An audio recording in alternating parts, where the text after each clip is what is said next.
Yo, what's going on, people? Welcome back to the channel. Welcome back to Saeed TV. We're here for a late night debate show talking all things Manchester United. So please hit the like button if you're here right now. You know what I'm saying? To supporting early gang. Shout out to the early gang who are always here on time. And yeah, man, subscribe to the channel. We got man like Marcel in the building. Marcel, what are you telling me today? What are you I'm saying? good, man. I'm good. I've not caught up with everything that's happened with the club today, so I'm good. It's going to be fresh. So I'm looking forward to the debate today, man. Big up, obviously, Rhino, Danny, Griggs. I'm looking forward to chatting to everyone today, man. Yeah, absolutely, man. We've got Rhino in the building. Rhino, what are you saying, man? Yeah, I'm here, man. Same as Marcel. I'm not really up to speed with everything. Obviously, the Hojlund news and stuff we're going to talk about. But yeah, Danny, Michael, Marcel's always big up, man. And listen, you guys in the chat, pay your rent and like the video. Simple. Facts. Yeah, it's going to be a good debate, man. Facts. So let's get it, man. Yeah, man. Big up Michael from New York. What are you telling me? All good, man. Thank you for having me as always. Big up everyone on the panel. Of course, make sure you guys like the video. Don't be herbs, And then just when we look like we're gonna be back, the football gods sent us a little humbler. And now we're back in the mud again. We can never be positive for too long at Man United. Never. Yeah, for word, man. Real. Absolutely. And Danny, man, devil in the detail. You know what I'm saying to you? Gonna be locking up man today, man. What are you saying, Danny? Yeah, I'll try not to lock up Marcel on this stream like the previous one, innit? I try my best, man. I can't make no promises, though. Can't make no promises, man. Yeah, man. Defo. Listen, we got a lot to talk about. It's gonna be a jam-packed show, man. We got the news about Nagelsmann, apparently Ineos prime target. We got the Forson. Apparently, it's going to start because of the Hojlund injury. I don't know if you guys know, but Hojlund is going to be out for 2 to 3 weeks. And yeah, man, just looking forward to the Fulham game tomorrow, man. But let's get straight into it. The Nagelsmann news that came about today from a French outlet. It came about before, and it basically says Julian Nagelsmann has been relishing the idea of managing Man United since last summer.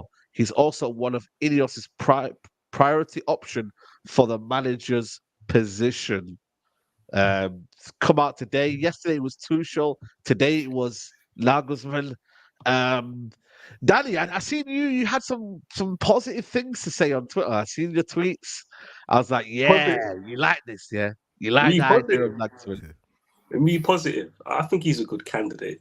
I still take Flick over him, but yeah, I'm not surprised because all these other pieces above Ten Hag are going to fall into place, and once that happens, the ball's going to get rolling on him. And I don't know if you've seen the clip side. There's a video.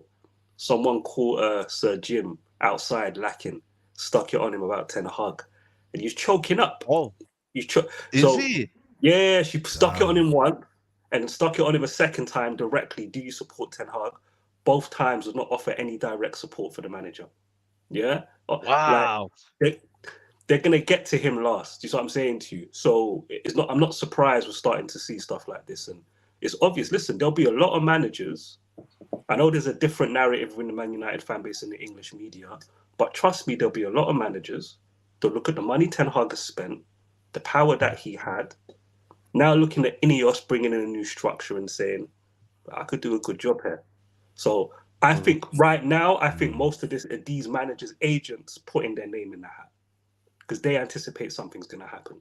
So yeah, Nagelsmann, he's a good candidate. I prefer Flick over him, but he's a good candidate. We talk about this video here. This video here. Yeah, play it. She caught him lacking. Yeah, play that full screen. This is not. Do you have confidence Good in the content. management? Well, it's not. This is not about the. If you look at Manchester United for the last 11 Did he years, stutter? not done terribly. None of the managers have done terribly well. Okay. Right, was that stutter? You've been really good coaches. Yeah. Come to Manchester United. So, the conclusion from that has to be that the sort of the environment for the coach has not been as successful. You said that in the BBC interview. Why is it the exact same answer? So our focus is on how do we change that environment and the structure that provides the coach an environment in which he can be successful. So can I understand from that he has your support? And what are you talking about? Is it culture? Like what needs to change? Well, it's it's an elite sport. So you need an environment which is driven, it's going to be competitive, it's quite intense. Because you're an elite sportsman, you need to be in a driven environment. But equally, you need some support, you need some warmth. They haven't, and we need the people with the right skill sets in the right boxes. So it's a bit of a combination. So that, you know what, you got a good point there. He doesn't equivocally say, "I support this manager." Marcel, man, listen, you're in trouble, my friend. You're in trouble. Yeah.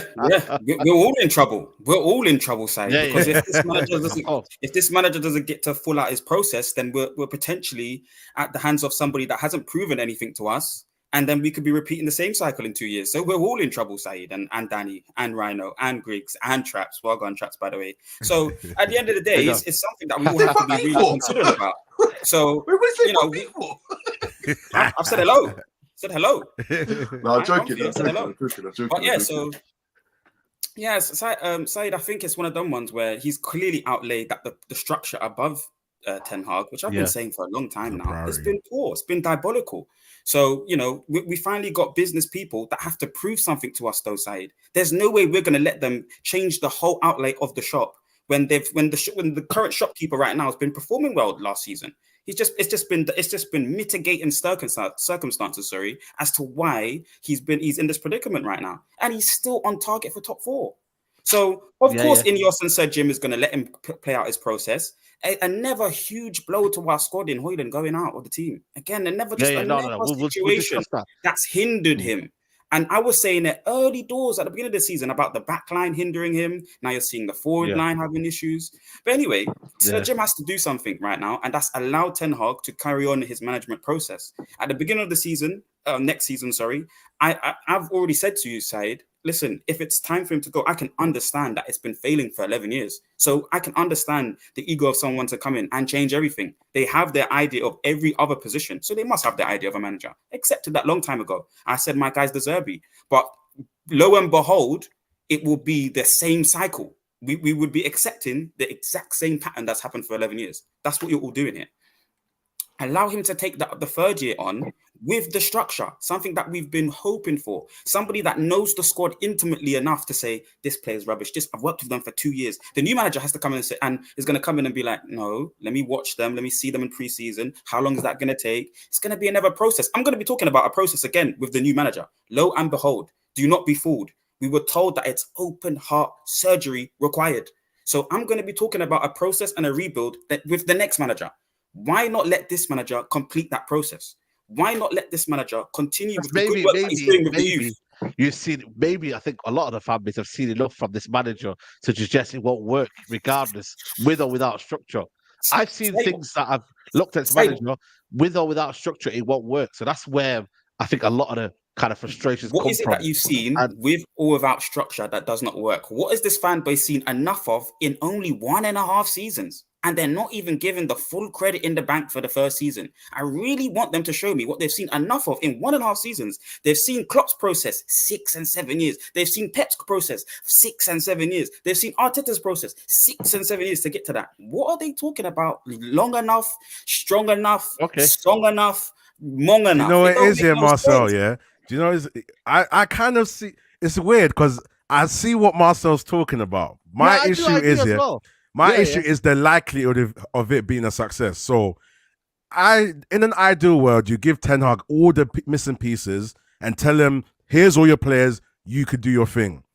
And obviously, I can't remember if it was this show last week we spoke about it, but I said, obviously, there's a way Ten Hag wants to play, and to a degree, the players can't do it. But in terms of the fundamentals and the basics, he's getting that wrong anyway. So is he only a manager that can play when everything's right for him? Even if that's the case, that's still worrying for me. Because in football, everything doesn't always go right for you anyway. So when we do get to a stage where you give him everything he wants and then people start getting injuries, what's he going to say then? My problem is, I've seen that I feel like he's not pragmatic, Marcel. He doesn't know how to work on the go. So, for example, we're seeing the situation we have with the missing left backs. We're seeing that Hojlund's had no cover, but obviously Forson's coming in. We're seeing that our right wing has been overloaded, but we've neglected to the left wing, you know, because Garnacho's on the right, Antony's on the right, Palestrina's on the right. We haven't done nothing for the left wing. So when it comes to situations where we give Ten Hag everything, what's going to happen when he starts getting injuries then? Are we going to start using that same excuse? That's what I want to know from you. What do you think he's going to do when he does, if we do give him a chance, Ineos give him all the pieces he needs, but then he starts to get things that happen out of his control? Are you confident that he can work it out then? That's my issue. Yes, Rhino. Simply because that 25-man squad or that 30-man squad would be all his players. A luxury that Pep currently has, a luxury that Klopp currently has, a luxury that Arteta currently has. And in that process, they know what they can maximally get out of these footballers, and they trust these footballers to deliver that for them. They've also had barren periods, because I understand what you're saying in terms of he does have faults right now. Arteta had to learn the league. Well, sorry, let's not go with Arteta then. Pep definitely had to learn the league. It wasn't a brilliant first season. Klopp definitely had to learn the league. It wasn't a brilliant first season. They go, especially the foreign managers, they go through this process of poor talent ID, failed signings. They go through this. Yeah, all of them do. And they have to learn and adapt their structure and the way that they play football. Pep wasn't always playing with inverted fullbacks in this kind of style, overloading and suffocating the opposition's half. He had to learn that and adjust it once he got more niche into his process. Ten Hag has not been given this time, this key element of football, as a squad anyway, in my opinion. Yeah, before I bring in another couple of comments here, big up to the Rainer says, my manager shortlist Luis Enrique, Simeone Inzaghi, Ruben Amorim, Julian Nagelsmann, even though he's a bit overrated, and Diego Simeone. United all the way says, we need Xabi. He's literally hasn't lost since May. He's won again tonight. Big up Xabi Alonso. Nedu, big up to you. Says, I see Saeed TV. I click. I support Simple. Big up the panel, my guys. Rhino, Traps, Danny. Love your football knowledge, brother. Marcel, you answer to God for supporting this fraud alongside Neji and Ty. He says, yeah, my bad. Big up Griggs. Too much love. Big up Memphis says, big up. Get ready for Amas Ball. And big up Nedu says, I swear to God has Marcel's nudes, brother. What? What getting behind? Yeah. This man, sorry. This man spent 400 million on full control with nothing to show for it. Let's stick on the Nagelsmann, because obviously we don't want to debate Ten Hag every week. You know what I mean? I want to see what we can debate about Nagelsmann. Nagelsmann, though, does anybody like the idea of Nagelsmann? I mean, let me start with you, Griggs. Like, Nagelsmann, is he like? Again, I think he was very, very harshly sacked at Bayern Munich. He wasn't given the full time there to fully finish the process. Now he's at Germany. It's not really going well as what people say it is. Where do you stand with Nagelsmann? Is he too pragmatic? Is he good? Is he? What are you saying, bro? With Nagelsmann, he's not my top choice. I'm not gonna lie. First of all, I think he changes like his style too much. He's too adaptive in a sense. He's not gonna stick to one style and work on it. Like one game will be something. One game will be like a 3 at the back. The next game will be like a 4-4-2. The next game will be 4-2-4, 4-4-2 diamond. Like he's too flexible in a sense. Flexibility is crucial in the manager, but sometimes it's too much. Same thing with Ten Hag. Sometimes Ten Hag, I remember him last year talking about adapting by game basis, adapting to the opponent. At Man United, I don't personally want that. I don't want us to adapt to the opponent. I want the opponent to adapt to us. We're the big club here. We're the ones. That's for what I think. But I like Nagelsmann. The thing is, like, he's young still. So, and also based on Ratcliffe's comments this week saying that we're gonna decide the style of football, that means that whichever manager comes in, based on what I think Ineos want to play, based on Ratcliffe's comments about how much he admires Pep City and the way he admired that performance against Real Madrid last year, I kind of have a sense of what kind of football they're trying to play. Do I think Nagelsmann's really that kind of manager? Not really. But yeah, he's not my number one target, but he's still young. It's a decent opportunity, and we'll see where it goes from there. But yeah, one thing I'll tell you, this open heart surgery. Guess what? We got this guy. He walked into the operating room. He's doing work on the patient, and it flopped. Now we need a new doctor to come in for him and fix the open heart surgery because he ruined the open heart surgery. The patient's dying, aka the club. Someone else got to walk in and actually fix the patient this time. It might be Flick. It might be Ruben Amorim. It could be Inzaghi. I don't know. No one knows. But yeah, this open heart surgery thing is overblown for me. Danny, I'm going to bring in you next. His formation, Nagelsmann, 4-2-2-2-2. Is that correct? Is that his ideal formation? No, he's used it in it because I was just when Griggs was talking, it just hit me. The 4-2-2-2 thing hit me, and I was like, even if he even thinks about, I don't think he would, because he is adaptive, but he sticks to his principles. There's a way he wants to play out from the back. Sorry to cut you off, Danny. Didn't we play that? Who played that formation with us? Was that Randy? The German Godfather, Ralph Ragnick. Yeah. Sorry, I was He's just from that school, but he's married. He's married to his back three more than Rangnick, more than that 4-2-2 nonsense. So look, at the end of the day, like I said, he's a good candidate in it. I prefer Flick. Yeah. Shout out to that person that put Enrique on that list. People hate PSG are clearing that league, by the way. People trying to hate on my guy, fucking Luis Enrique. Watch them knock out Sociedad in the Champions League as well. So there's good candidates there. I tell you this though, Nagelsmann's a better manager than Ten Hag. I know that much. Not my top candidate, but he's a better manager than Ten Hag. Yep. In Bayern Munich, he used 2-3-5, 3-2-5, or the 3-1-6. Do you know what it is, Said? Yeah. One thing I'll tell you now, there'll be no excuses for him not implementing his style on any group of players that he has. That's the big difference. You don't matter who it is, no matter who it is, he will implement his style. And just real quick, before my man comes back and you go to Rhino, see that point that Marcel made about it's a brand new project. It's a brand new project for Ten Hag. Because Ineos are making plans independent of him. They're clearing out that squad anyway. So next season, we're going to end up with a 25 that probably has a decent 11 on paper, but probably has a drop-off anyway. And we already know what Ten Hag looks like when there's a drop-off in quality and he gets injuries. So even next season, Marcel, your argument don't hold up. He'll be in the same situation, just with new people around the new players. Because they're going to gut the squad anyway. So, yeah. If there's injuries, depending on the injuries, like you just said. The way the football calendar there's no injuries, and everyone's the way the football calendar looks with this Euros, and then I've just seen the release of 2 time zones again. You know, South Carolina and Los Angeles on 2 different parts of that continent, right? So they're doing that again. They learned from that mistake. So it will happen again. It's unavoidable. It's football, man. Yeah. Football. Big up United all the way. He says United need to stop time wasted. Give Jamil also country level. The buying off the top best season in history. No team has ever gone a season undefeated. I think the whole season. Yeah, true. To be fair. And Ledu says if we go into the German market, I want us to come with either Matthias Hassel and Musiala or Hansi Flick and Kimmich. Y'all are sleeping on my boy Matthias Hassel. Is he in Saudi Arabia right now? Isn't it with Who's he managing right now? Al Ali. Al Ali. He's managing Al Ali. So I don't know if Flick would in the role. But listen, I don't know. I'm not gonna lie to you. Nagelsmann for me makes sense more than Tuchel. If we get Tuchel, Marcel, I'm gonna give you some good news. I'd rather keep Ten Hag than bring in Tuchel. I appreciate it.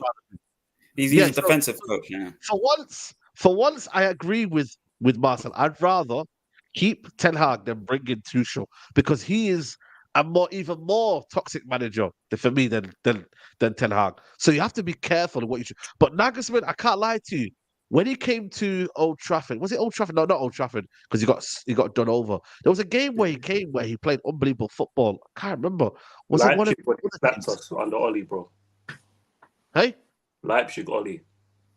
Was it Oli? No, I think it wasn't the Oli game. It was another game where basically I watched him anyway, and he was unbelievable in that aspect. But listen, I'm not gonna lie to you. We have to be very careful in what we choose, man. We have to be very careful. Traps, what are you saying, man? Like, you've been lurking around. What are you saying, like in terms of the managerial Nagelsmann, stuff like that? What are you saying? Do you know what? At this point, yeah, I'm just. What you know what I'm doing right now? I'm trusting the process right now. Yeah, these man. Yeah. Obviously, I get called Traps Cliff. I'm trusting this man, bruv, to do what he needs to do. I mean, I've seen what I've seen. Yeah, obviously, I've seen what's gone on with the manager, and I'm hearing these excuses. Yeah, these terrible excuses. Yeah, for poor management. And at the end of the day, right? Whoever they pick is whoever. But look, you have to look at it like this, yeah, is that I don't think Man United need to be looking down the road of managers, like looking at the names of the management. Obviously, they've come out and said, we're going to pick the style of play, how we want us to play and whatnot. So they have to be finding a coach who has the ability to coach this style of play. Yeah. So it doesn't matter who's the manager. Like, just all it matters is what is his ability to coach these players into playing the style of football that Man United owners want them to play. Do you know what I mean? So if you're like the whole, because I always look at coaches and managers differently, because a manager is somebody who can come into a team that is already knows how to do the business and just oversees things and makes things tick. Yeah, we're not that team. We can't. A manager can't just come in and galvanize the players, give a team talk and say, big game today, boys. This one, make sure you're running behind, or make sure you keep an eye on this one. It's not like that no more. You have to coach these players into, when we're attacking, this is what you must do. This is how you must play. These are the balls you must play. These are the balls you must not play. Yeah. So a coach, a competent coach, has to be the one. And to be honest with you, I don't know Nagelsmann's coaching skills. I don't know any of these managers' coaching skills, to be honest with you. So I just believe that like I said, this guy's come in, he's put his money down, yeah, slagged off Sheikh Jassim, said he don't even know if he exists. So he's on some serious stuff. He's saying, listen, yeah, I'm here now. So yeah, I don't know, man. But the whole excuses thing, yeah. I know I missed that part, but I'm gonna go back to that because I see Marcel, yeah, just spreading some serious propaganda about this silly manager, yeah. And the excuses of the injuries, right? What I don't understand about these injuries is these injuries are not even happening on the flipping pitch, bro. What is going on that training ground? Yeah. What is going on over there? And for me, it's like your training methods or whatever's going on is causing these injuries, bro. So you have to stop this because it is affecting. He said it, to be fair. He was honest, to be fair. He goes, it's intense training. So he's actually acknowledged that the training is intense. So listen, that's down to the manager to work on that. The fact that you have overworked this squad into the point where they're injuring themselves before matches. You're incompetent, bro. You're flipping incompetent. You're incompetent because at the end of the day, it's like me saying, look at me now. It's like you turn around telling me tomorrow morning you got to go run a 5K. Bro, I could end up dead. Look at the size of me. Do you know what I mean? Like, do you know what I mean? Like, this is my point. It's ridiculous, bro. So the excuses. What do you say to that? What do you say to that? Let me bring in Marcel. Marcel, when you look at the fact that, no, but I'm being serious with it because that's a clear. That's a clear. I'm not saying incompetence, but I'm saying it's a clear. Come on, man. You got to know your squad. You got to know what you're working with. Like, relax in terms of the training. Like, so I think players. He also mentioned, because I don't think he directly correlated the intensity of the training to the injuries. And that would be interesting if he directly correlated the two there, because you said he's mentioned obviously the intensity of training, but he's also. But no, he did. What he has correlated. Rasmus Hojlund was injured. Yeah. Because of the intense training. That's what he said. Yeah, that can happen to any player. All training sessions should be intense anyway. Yeah, every but that's one. Like I just watched a documentary of. That's Marcel. Listen, that's one player. Players have been dropping at this present moment in time. I'll ask you a question, Marcel. At this present moment in time, can you tell me if Tyrell Malacia is dead or alive? That doesn't have to do with training, though. He had a body. Yeah, that has nothing to do with training. It was a freak accident. I can answer it, by the way, Greg. So it was an intense. It was no rehabilitation, no nothing. Yeah, I'm just saying that's one example. These muscle injuries. I saw something the other today about people missing games. Certain of these men have missed like 22 games, 17 games. Like, how many games do you need these people to miss? Yeah, before you realize that this is too intense. It's too intense. Do you want to know? Hold on. Sorry, Danny. Sorry, Danny. Sorry, Danny. It's directed to me. Let me. I know. I just want to add. Hold on. So Marcel, it's okay. Firstly, the quote. No, hold on. Firstly, the quote. The quote is not directed to training. Yeah, let me bring the quote. There's a quote. Said, I can. It's the risk. Yeah, but I can. But what he has spoken about, which is causing injuries, is the intensity of the running that's required in the league right now with all the teams. The demand of dynamic running and the demand of pressing and all these kind of things, and currently in this game is a new level that the players need to reach. He's quoted that himself. And then the previous season, we had how many games? like a tense amount of games, football matches every 3. That's residual. That's going to impact the next season. That's just a fact. So you're going to get that. Not Hojlund. And then, oh, but Hojlund was purchased injured. So again, poor business above Ten Hag. You know, and a percentage. If you want to throw percentages on it, you can throw a percentage on it. But again, it's above him, that kind of decision. People should have been looking into that properly and informed him properly about that situation. So informed him.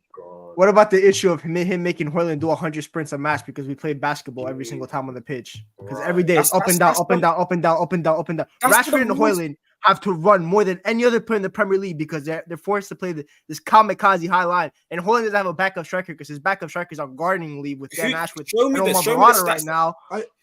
Show me the. Hold on. Can I speak? When I speak, it just gets everyone. Can I finish it? Griggs has said something to me. Michael, is that actually a fact? Yeah, that's what I want to know. I'm pretty sure Rashford and Hojlund are top 3 in terms of sprints. That's what I want to know now. But even if they're not top 3, look at how much running they have to do. Look at how much running they have to do. Michael, can I speak back to that? Michael, you can get the data. Hold on, myself.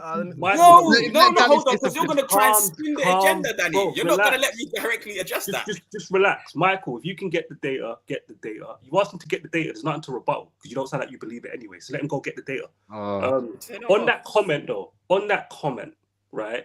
It relates to training. It's inferred. You train the way you play.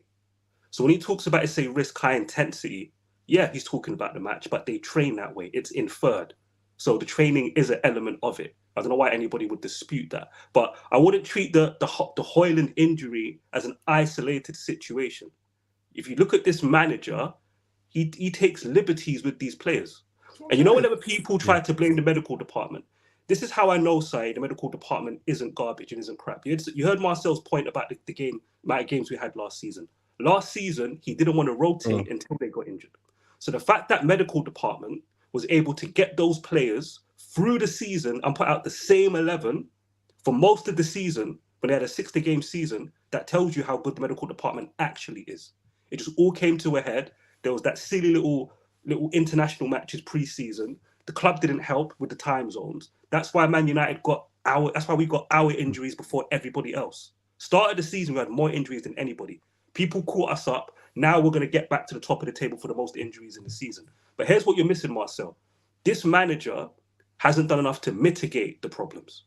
That's where he's culpable. And I've caught him out too many times on this channel last season before Everton. What did I say to you on the stream side? If he risked Martial, he'd be injured within an hour. It happened. On Sky TV, before the Reading game, I said, Reading are a mid-table team. They're going to do shithousery. Eriksen would be the guy to get injured. And everybody saw Eriksen in decline. He did it anyway.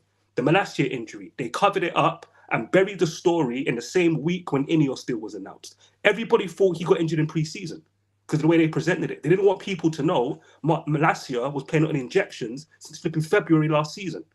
They've been covering this stuff up. And at the start of the season, Saeed, I had sympathy for the coach, right? I had sympathy for him. At the end of the day, he believes in what he believes in. The players must suffer. They have to go through the pain barrier. But you saw how it ended for you. You got all these injuries at the start of the season. And then you know what he's done, Saeed, to not help himself? He's removed bodies out of the equation. Yeah? So getting rid of Palestri, you've taken a body out of the equation. Falling out with Sancho, you've taken a body out of the equation. Martial's agent called you and the club out, said you lied, he wasn't injured, but said, you know what, he's got a little bit of a niggle, he's going to get his money, go have surgery, see you later. Another player you fell out with, out of the equation. The Luke Shaw situation, predictable. Remember last week when Marcel said, you can't predict some of these things? Yes, you can. A lot of us have been predicting this for like a whole year, Marcel. Luke Shaw's injury, he risked him. Why? Because he made a poor decision to send Alvaro Fernandez out on loan, try to solve it with a silly loan for a Regulon and let him go as well, knowing you fucked up Malacia. You knew you weren't going to have another option to Luke Shaw. And you let your option go. Then you're risking him through injury. I'm sorry. Like, he has been unlucky, Marcel. You know me, I'm objective. I don't just run agendas with no sense. He has been unlucky. But when he found himself in that unlucky situation, how has he navigated it? Has he been strategic enough with how he's managed these players and how he's tried to get through the season? I'm sorry, Marcel. He hasn't mitigated these circumstances well enough, man. Before you go, Marcel, that's before what you go. disagree No, with no, hold everything on. that I was need just to, said. I need to let that's Marcel That's cook. perfectly fine. Chap. One second. Before I let Marcel cook, because I want him to respond back. Lee MC says Nagelsmann is clear upgrade on Ten Hag. Unfairly sacked by Bayern. If I was Ineos, I'd be bringing in better style of play and it's consistent. Big up to you, Lee. Arsenal says, what won't change? Well, both United and Ajax have been poor out of possession, poor pressing, counter-attack pressing and technical versus physical balance in profiles. And Sancho was called out by Dortmund manager. Come on. Right, Marcel, you go and then Chaps go after that. But I yeah, don't we'll know. respond to that. I don't really know what to say directly Yeah, I know. back to that. The Malacia situation was really interesting about the February developments that he claims. So that's really interesting. Martial was always a breaking down truck, and I'd want him to go from since Yeah. Ole days. There's a few interesting points there that I'd have to really go back and delve into, but a lot of them feel more like claims. So I disagree with a lot of what was said there. That's all I can say respectfully, and that's quite fine. The Malacia one is a fact. Ericsson one is a fact. Martial one is Oh yeah, a fact. Ericsson. Sorry, Danny, just on Ericsson as well. That was a horrible challenge by Carroll. I was there at the stadium. It was again a freak thing that you can't predict. I know. How did I predict it on this channel? I don't know. You're very lucky. It's not lucky. But it's not to do with. It is extremely lucky because if you see the situation of the injury, it wasn't something. Brother, it's not luck when you're an English football fan and you know the shithousery that mid-table teams from the Championship come with. I've seen this happen over my football lifespan, and of course, Andy Carroll had to be the guy to do it. It weren't hard to connect those dots. I'll give you another example, and I put this on my timeline. When Erik ten Hag lied after the Arsenal game and said Martinez is over his injury, I screen recorded it. I put it in my favorites in my camera roll because I knew I'd be able to whip that out and cook him in a few weeks when his injury gets revealed. And what happened? He got exposed for lying on that situation as well. It's a pattern, Marcel. These aren't claims. The Malacia one is documented in writing. It's not a claim, my brother. When the club said that Martial was ill early December, I tweeted, I said, another ill story. He's falling out with him. Another lie. What happens? How am I able to predict this stuff? I've got lucky, a dozen times over a year. It's just luck. It's a pattern, my brother. It's just I understand what you're saying. I understand what you're saying. And again, he is unlucky. But I strongly disagree with it. And the power and the relevance of someone like Martial and Ericsson, it speaks to a lower quality. And footballers that should already be on the way out anyway. That don't matter. I tell you what, let me explain the angle I'm coming from. It's just strategy. These players are tools for you to use until you don't need them. Simple as that. You've ended up in a shitty situation. You were unlucky. Now you have to have the focus and the foresight to understand I can't lose any more bodies. I have to tolerate things I wouldn't normally tolerate because I don't want to lose any more bodies in this season. That's what I'm speaking to, Marcel. I'll give you the best example. Do you think Sir Alex Ferguson before the Glazers tolerates a fat Anderson who can only play 1 hour of football? No, he tolerated Anderson because he weren't going to get a replacement because we saw how the Glazers were operating post Ronaldo. Fergie don't tolerate a fat Anderson in 99, in 2000, in 2003.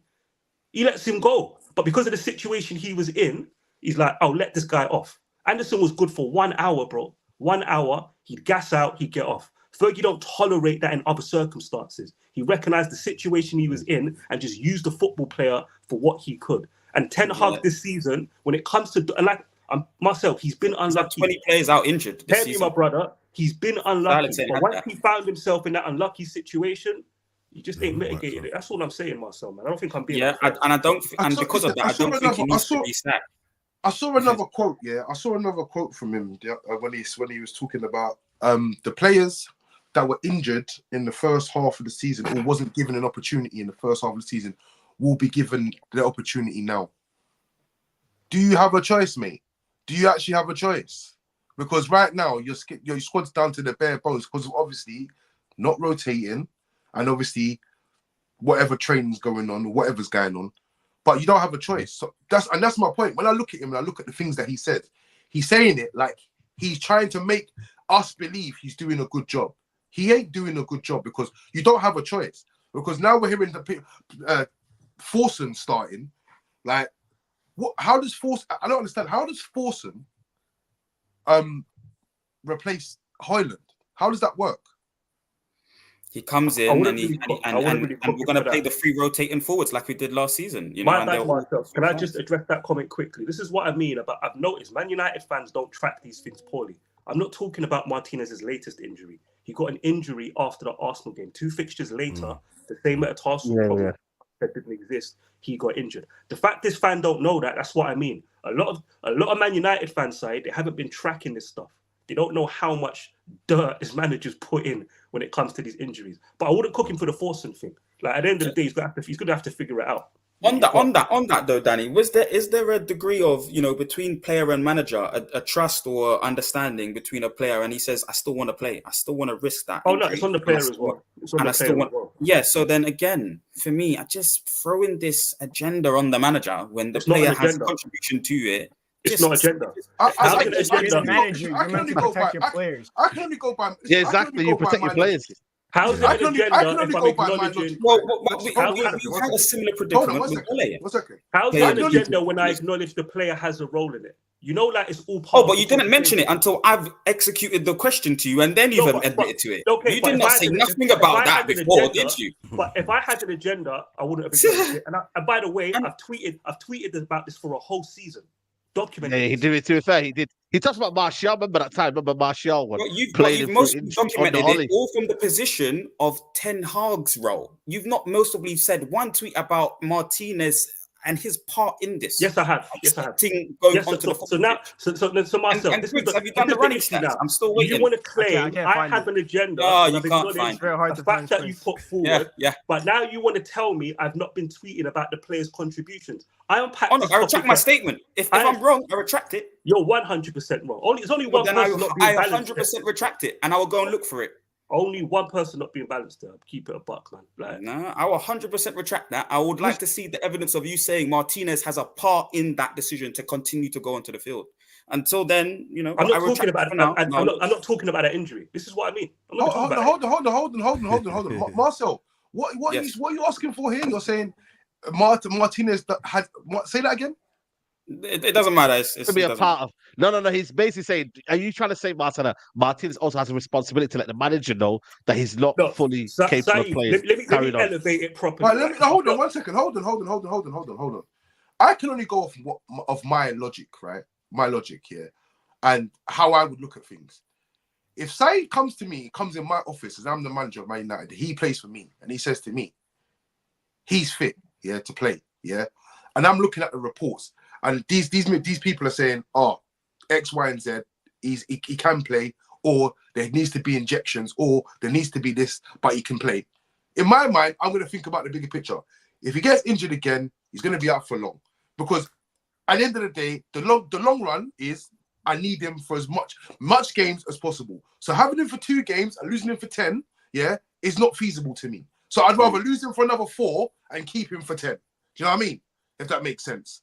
So for me, it's like that is your name.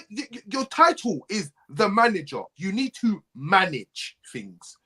Manage things. So if you're telling me that a player can come in and say I'm fit and I want to play, and there's obviously going to be sufficient evidence to say it's a risk, because it's not going to say it's fine, and it's not.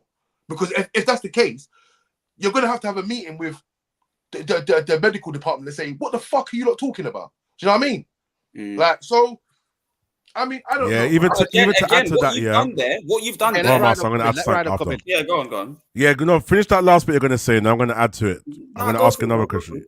Do you know what it is? I think it's important, especially what Danny's saying, it's about finding the balance, It's not like you signed like some document that says, this is your risk. If you get injured, it's on you, because it's a detriment to both the manager and the player as well. So the manager, is his job to find the balance, especially if you're looking over the course of the last 18 months, how things have been happening, how injuries have impacted us as a team. You have to start making that call. Okay, you know what? I know you want to play, but I can't risk it, because we can't sit here and the manager is the manager. At the end of the day, he's managing the players. The players are playing under the manager. So I feel like it's very important that Ten Hag has to take accountability for, even if he gives them the benefit of the doubt. Because realistically, a player can't force himself to play if the manager doesn't want him to play. You know, he has to make that choice to protect the player. Even if some players have got egos, some of them are stubborn. You know what I'm saying? He has to find that whole balance. But even going back to what I was talking about, in terms of the whole Nagelsmann stuff and all this whole thing, yeah, I just think it's interesting. When you look at the interview, his focus seems like it's more on the structure first. I know we can look at it and say, oh, it's not good for Ten Hag, but I think he just wants everyone to focus on the structure first. And maybe he's taking the limelight away from Ten Hag because he knows he's going to sack him. I don't know, but I'm happy that he knows how bad our structure is and he's going to put all his efforts into that. And maybe they need to finish all those missing pieces first before they know what kind of manager they're getting in for real.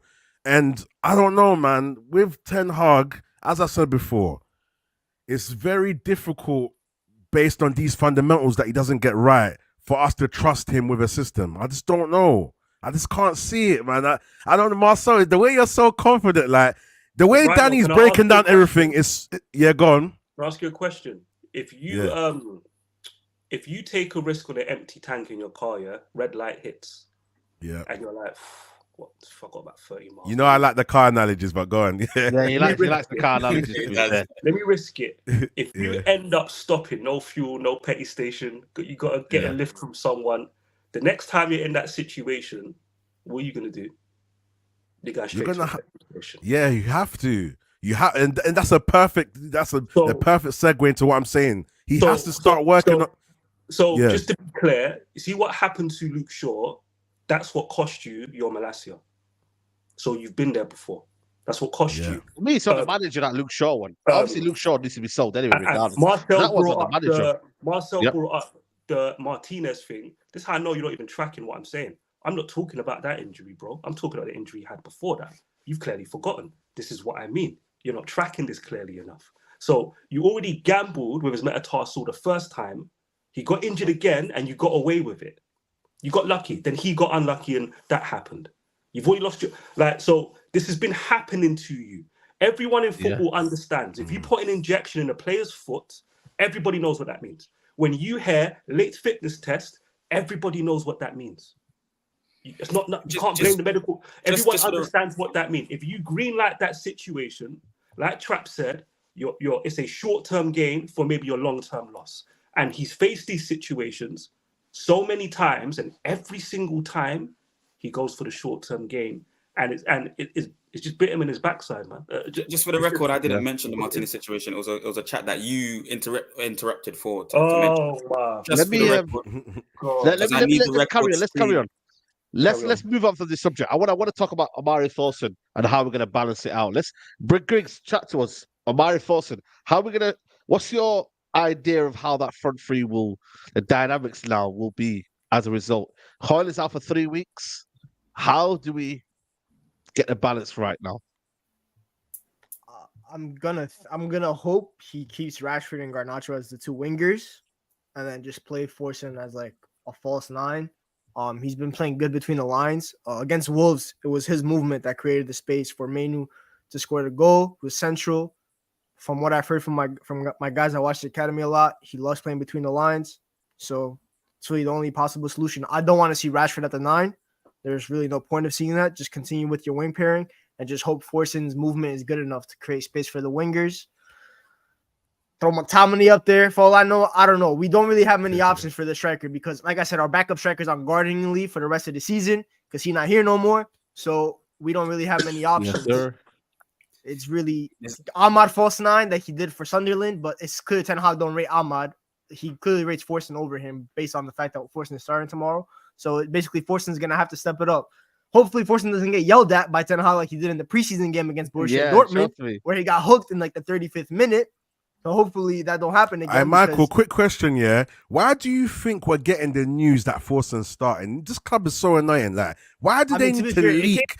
It came from ITK. So, like, that ITK has gotten stuff wrong before, so we don't know. It might just be, like, something that just got thrown out. Laurie Whitwell. Well, confirmed it too. Because at first it came from that Academy account. But like, you're giving away your tactics. You're giving away, like, I just don't get this club, man. Why? Like, if you really want to protect it, you will. But that's more of a club issue. But I don't know. I think with Forson, I just hope that he just steps up and that he could just do a job. He just has to put in a shift, pretty much. It's not much else you can expect. I'm not expecting him to break through the roof and just keep scoring goals. I don't think the kid he's gonna have a goal in his senior career yet. So he's just gonna have to hope Rashford's gonna have to do carry job again, like he did last year. It's time to start papering over the cracks. I said Rashford's doing that last year. I was proven right because we saw what this team looks like with the struggling Marcus Rashford and no one else scoring. It don't look good. So now Hojlund's been the one that's been papering over the cracks, right? What is it, 7 goals in 6 games? You just lost your main goal scorer. Yeah. Let's see how this team looks without Hojlund, Garnacho, Rashford, who's undefeated this season. That starting front three has not lost a game when they've been playing in that certain position. So we've been saying Ten Hag's been doing this remontada, right? It looks better. You just lost your main goal scorer. Let's see how it looks now. Because for me, take Hojlund out, with that graveyard shift that Hojlund's been putting in every single week, where he's still not getting the service, even though the goals have been popping in. Let's see what happens. People are going to see what Hojlund does as well now when he's not here. Rashford's going to look worse without his starting striker. Garnacho's going to look worse without his starting striker. So now everything's going to be lifted over. The mirror's going to be broken. Let's see what it looks now, because this kung-ho footballing style, like I said, that includes this many sprints. It ain't going to be Hojlund doing these sprints anymore. Hojlund's not going to be. We're going to see this off the ball hype now. We're going to see. Hojlund's not there to back up to the center back. Forson don't have that physical profile to be backing into center backs. He's not like that. So let's see how that means. Onana's not going to be able to kick it long to Hojlund now, even though Hojlund doesn't win those. But that's not going to be available. Kick it long to McTominay. Let's see Ten Hag. Let's see Ten Hag. Let's see what Ten Hag can do to adapt to this situation, because he's meant to be this coach that Marcel says he's adaptable. He knows how to coach. Let's see the tactics tomorrow. Because it's gonna be a tough game against Fulham. Wrong. Please prove us wrong. Please. I'll be so real, yeah. I'll be so real. If I'm Scott McTominay, I'm knocking his door and I'm saying, bro, I'm starting in the 9, bro. I'll be honest. You might as well. I'm starting in the 9. Allow it. I say you might as well. Man, turn around and say, allow it. But bro, it's impact player, bro.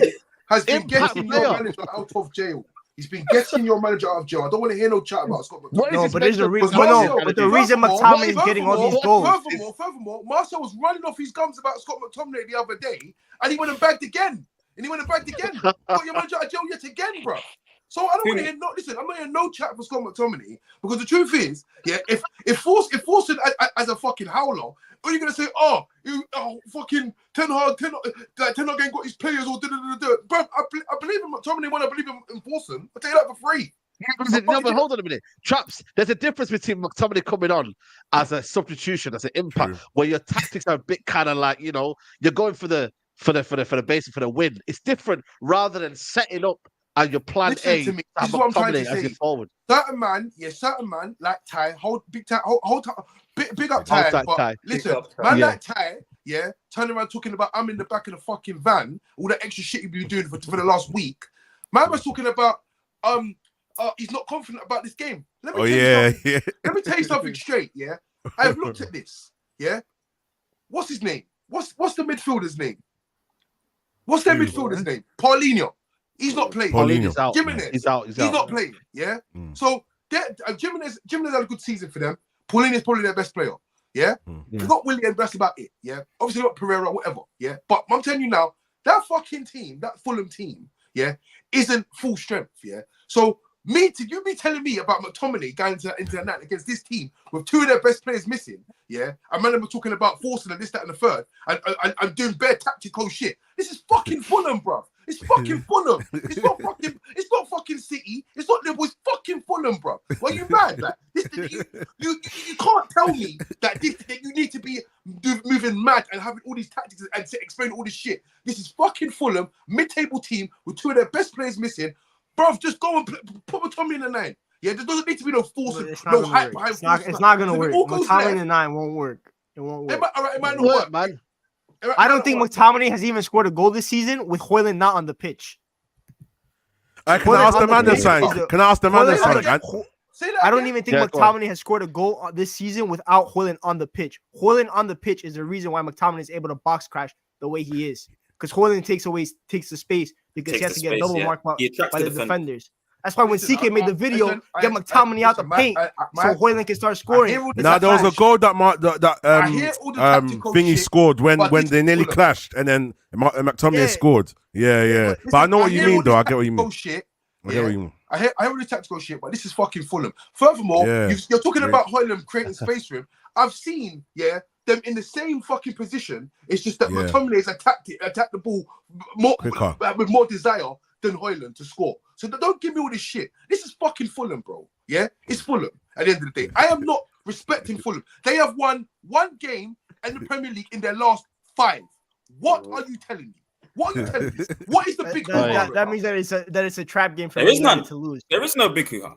There is no big hoo-ha, Traps. And just on the Scott McTominay thing, I'm talking about him in a bigger mind scale, for want of a better word, than what you're speaking about. Marcel, in the nicest way possible, yeah.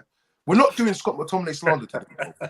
Yeah? The last time you slagged him off... I don't even get to say whether it's slander or manda or panda, because you just got your manager out of jail.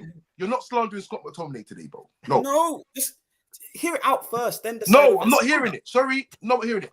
Move on. That doesn't make any sense. I'm not hearing it, bro. Now go on, Master. I want to hear it. I know everyone wants to hear it. I know everyone wants to hear it. I want to hear Scott McTominay props. I want to hear it. So the thing is, Chat, I was talking about Scott McTominay in the sense of, for this quality of squad to win Premier Leagues and Champions League, you don't want him here. Shit. The squad is shit, bro. No, bro. So what we have to think about now, Saeed, no, hold on a second. I'm not hearing this. Because, bro, I remember sitting there watching man like fucking Hennenberg and these man win trebles. David May and these man win trebles. What the fuck are you telling me? These men are not treble. These men are not good enough for the fucking Man United. But they were there. They were part of it. What are you man on? So it's a process, Traps. But there was a situation at the beginning of the season where it was between Scott McTominay and Fred to go. And I said, keep Scott for the process. There's time. Scott has a role within the team, but it's only from the bench, Traps. And Ten Hag has found that out. And then eventually he has to go immediately. So even after the Brentford game, I was in the stadium screaming and shouting. I got it recorded on my phone, everything. I'm happy. It's a Manchester United footballer that scored a goal for us when we need the points. I love that. The character, the passion, the desire for the club. Understand it all totally. But when it comes to the caliber of footballer, when you look at the City squad, when you look at these just don't get in there. So I understand that he has a use case this season. So I'm not slandering him. But again, you need to hear it first and then figure it out. But so I'm not really slandering. I'm just saying in the broad scale of the quality of the squad, it's just he's not that caliber of player. Replace him with somebody. Listen. But what was the other point that he was talking about? Marcel, do you even know who Hennenberg is? Yes. Because I'm older than what you think. I'm older than what you think. These man. I've seen these man. Anyway, Champions League. Forget it. Clear it off the line. On a mad doing a mad. I'm older than what you think. But for argument's sake, let's just say I'm 20. To keep your ego happy. To keep your ego happy, we'll just say I'm 20. But anyway, moving on. When you have a squad, what Quince was saying about the front line, you don't turn around and say, "Listen, do you think when you have a squad?" Saying about the front line, Rashford should be playing there, not Scott McTominay. Yo, can I just say, in my opinion, it should be. Yeah. Let Danny come in. I'm going to come in after. Real quick. Rhino. One thing I can't have from Traps here, Hennenberg is way better than David May. Way better. Listen, Hennenberg and David May are treble winners. There's no dispute. Yeah, they but Berg's better than May, though. Let's not do Berg. I'm not saying one's better than the other. I'm just saying these men were part of the team. Do you understand? Do you know what How do we get from McTominay to treble? We're debating the 1998 squad. You know the wickedest thing? Look, this is the wickedest thing, yeah? The league seems to be credible because Ten Hag trains with his first 11. That's how a lot of people get the lineups from him. I tend to get the lineups like the day before anyway on some ITK shit. Most of the time they're right because he trains with his first 11. That's why players who don't play, by the way, get upset with him because he kind of discards them a little bit. But anyway, if Forson plays, I'm going to get on my tactical shit. I don't mind the idea of it. Ten Hag's got to try something. He's damned if he does and damned if he doesn't. Let's be real. Like, if he plays Forson, if it works, great. If it don't, people would say play McTominay. If he plays McTominay and it don't work, they would have said you should have played Rashford and put a winger in. If Ahmad don't start, the Ahmad guys are going to be angry. He's put himself... We've ended up in this situation because of the way the season's been navigated. He just has to get the 3 points. That's all that matters. It's Fulham at home. Yeah, like, we've got Rhino coming. We've got enough quality in the team. Hold on, we've got enough quality in the team to get the win. And if it is Forson, you need to get Bruno in behind and find that guy's finishing boots again. Try and get Rashford scoring goals again. Because ultimately, No, you can say finito. You got to do all of this. Who's finito? Who's finito? Bruno, it's finito. Look, at the end of the day, yeah. Bruno, finito. At the end of the day, tomorrow, somebody has to step up and put the ball in the back of the flipping net. It's very simple. Whoever that is, really, Rashford and Bruno, we need more goals from them. Garnacho as well, been slacking lately, missing chances. Someone has to step up, get the goal, independent of, I don't care if it's McTominay, Forson, I don't care who's playing there. Other people can step up and get the goal, and we get the 3 points, and we move. That's it. Casemiro long range scream right here, man. That's what's gonna happen. Look, I'll take that, Michael. Yeah, Rhino. Let me ask the man them a question, because every time I bring Rashford up, every time I bring up this whole topic of Rashford in the middle, everyone starts losing their wigs. Are we not forgetting last season? And don't get it twisted. I understand why people don't Rashford in the middle, but this notion that he can't play, it's only because he doesn't want to. He can. Last season, we did it many times. But the only thing is, I realized we did it against teams that are going to press. So we can do the whole, in behind thing. But he can play in the middle. He can. When he was in form, he was playing very well in a lot of games in the middle. I think because he's had such a bad stint in the middle at the start of the season and his mentality's been down, people have forgotten. He can. Trust me. If he really wanted to, and he was respecting the manager, just even for the start of the season, that the fact that he didn't want to play shows he's not respecting the manager in an aspect of, in a way, because if the manager wants you to play for the meantime till Hojlund's fit, just respect it and do it. But if he really wants to, he can. I remember against Liverpool, City, there's so many games we played him down the middle. I remember when he started scoring headers and everything. When he scored that goal, when Garnacho cut back and he crossed it and he slid in, he scored a similar goal to what Hojlund scored. I can't remember what was it, Wolves. The goal that Hojlund scored when he slid in. Rashford was doing all of that. I just think he just doesn't want to. Crystal Palace at home. Palace. Yeah, so I think this notion that he can't, it's not he can't, he just doesn't want to. But he can. He can. One, like you said, maybe he doesn't want to do it. Just put that to the side. And left wing's his best position as well. We don't play the same way, and the dynamics are different. True. I said this all last season. Marcel will claim I'm lying, but I tweeted about it. He follows me as well. But he don't see our best front three last season was Sancho, Anthony, and Rashford through the middle. That was our best front three last season. But also last season, Eriksen had a significant role in the midfield. Yeah. It's a different type of team. I don't know if you guys have noticed, Kobe does nice individual things, but tactically he's not in the game the way Eriksen was in the game. So the dynamics aren't the same right now. It's different. You're right. It's not the same for Rashford to thrive through the middle like he did last season. It's just not the same situation. Yeah, you're right. This super chat here, by the way, it's just a bit wild. The American United, come on, man. We don't want to do personal super chats and whatnot. So please, guys, if you're going to send super chats, keep it football related, in it, nothing personal and whatnot. Guys, 900 people in here. Please smash the like button on the video. Can we do that right now, everybody? Smash the like button on the video. That will help out the channel massively. But you know what it is, though? Like I said to you, I just want to know tomorrow why Forson has been used ahead of Amad Diallo. My guy Amad, what has he done? Is it because can I say something on that side? Can I say something on that? Is the manager got an agenda? Because I was with him in the summer. Let me say something on this quickly. Like I think even Marcel will like the sound of this.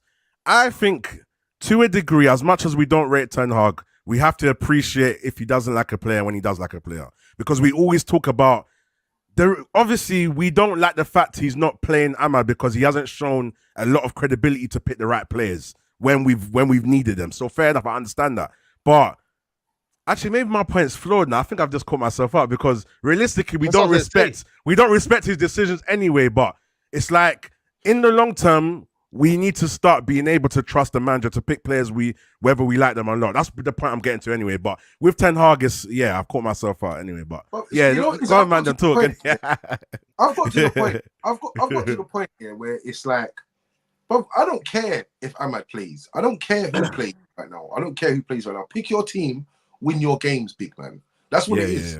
Yeah, pick your team, win your games, big man. Because people are sitting there talking about Rashford needs to rise and Rashford needs to do this and Rashford needs to do that. Rashford ain't doing it, mate. He ain't doing it, yeah? So what do you expect? Do you expect Rashford to be sitting in his front room right now thinking, do you know what?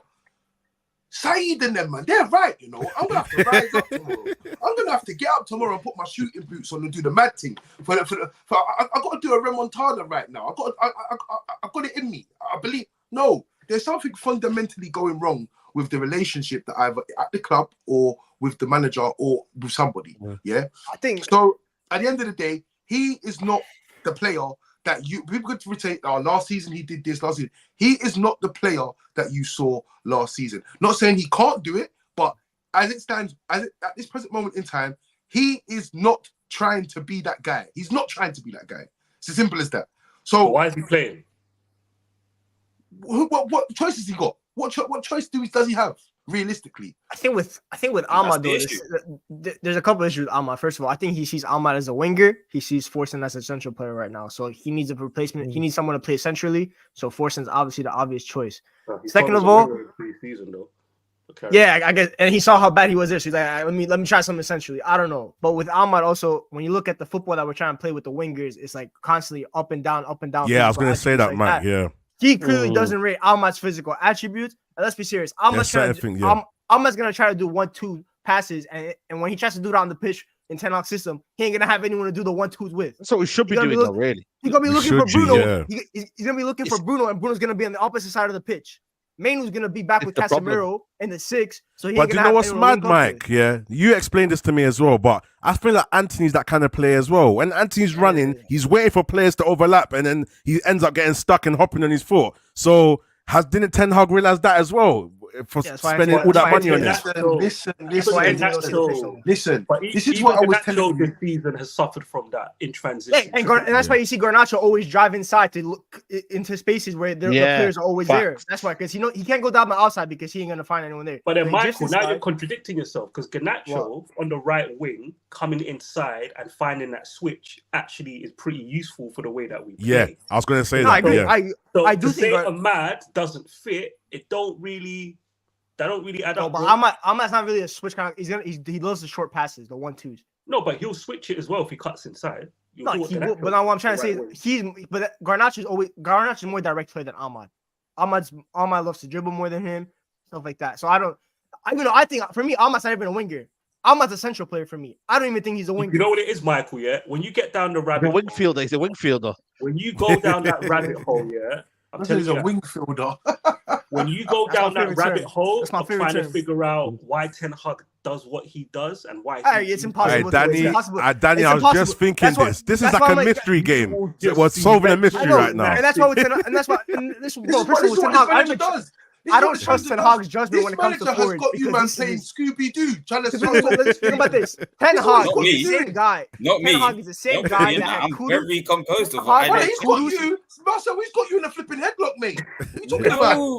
This is imaginary headlocks. I'm free right now. There's no issues. You lot are just pretending. You're not trying to impose this thing. It's not. Ten Hag is the same guy that had Kudus and Antony at the same club, and we saw who he chose. So for me, when it comes to wingers and forwards, I don't trust what the guy's profiling is. I don't trust any of his decision making. Because he made us pay 80 talent ID non-existent. So, talent ID non-existent. My biggest issue with Ahmad is the fact that you promised him that he's gonna get minutes, and that's why you blocked the loan moves to the championship. And once again, we've come to this thing again. Ahmad's development against got hindered. We saw with Elanga last year. Why do you think Elanga's Michael?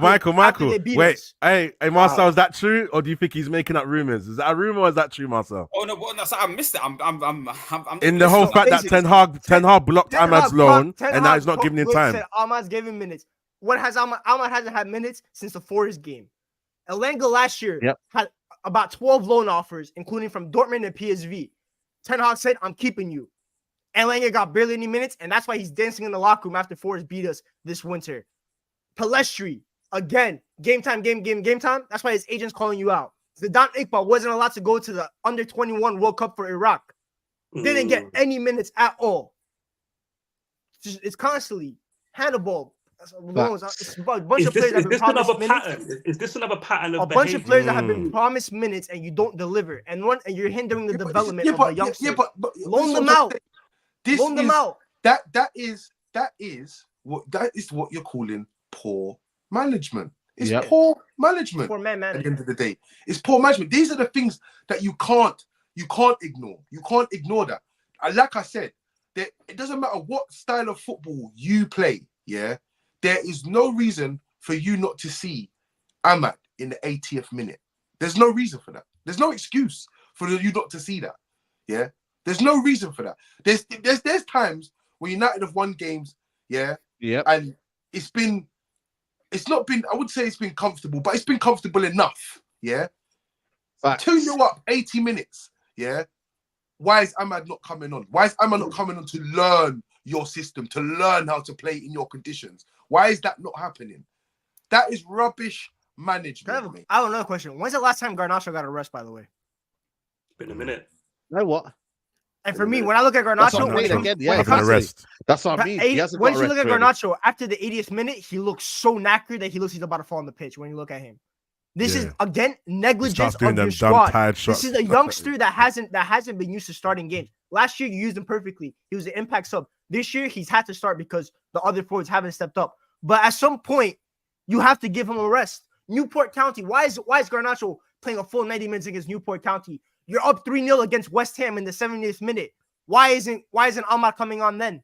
There's a simple answer. When he finds his 11 or stumbles on an 11 that he likes, he sticks and to it's clear. And just like it looks like Ten Hag wants a 15-man squad, right? It was the same thing when McTominay saved his job. I had to, and this is when I was done with this manager. I don't care about the results. I'm talking like you said you went to football, my brother, and you contradicted yourself saying you don't want to play Ajax football. This guy committed to starting McTominay for like 10 games in a row as a 10. That's when I started looking at this manager like, you're taking the piss out of me right now. You're actually taking the piss. But he's been doing this. That's why I'm saying I agree with Trap. Just give me my 3 points. Do at this point, do what you want. Just do what you need to do. It's the truth. Do what you want. Do you know why? 3 points. Do you know why I say this? It's because like I said, I've told you, man, this 1,000 times. You man get up and you man make decisions for yourselves. Day-to-day decisions that keep you alive. They keep you alive.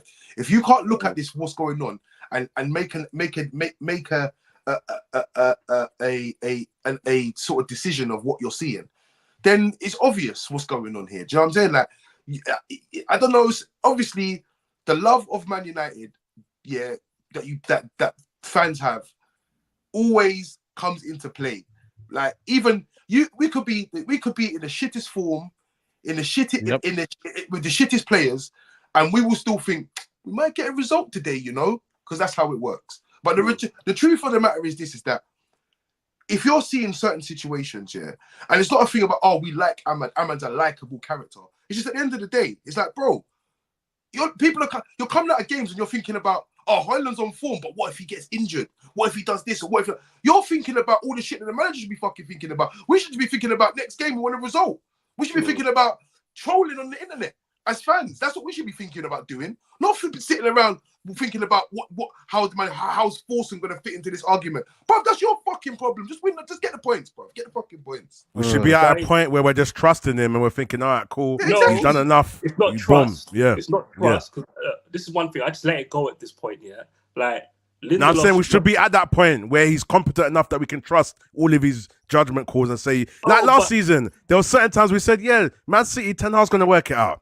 Liverpool, Ten Hag's going to work it out. We were confident like that last season to a point, you know what I mean? Listen, he coached his arse off last season. This season, he was good, bro. I've told, man. Sorry, Trap.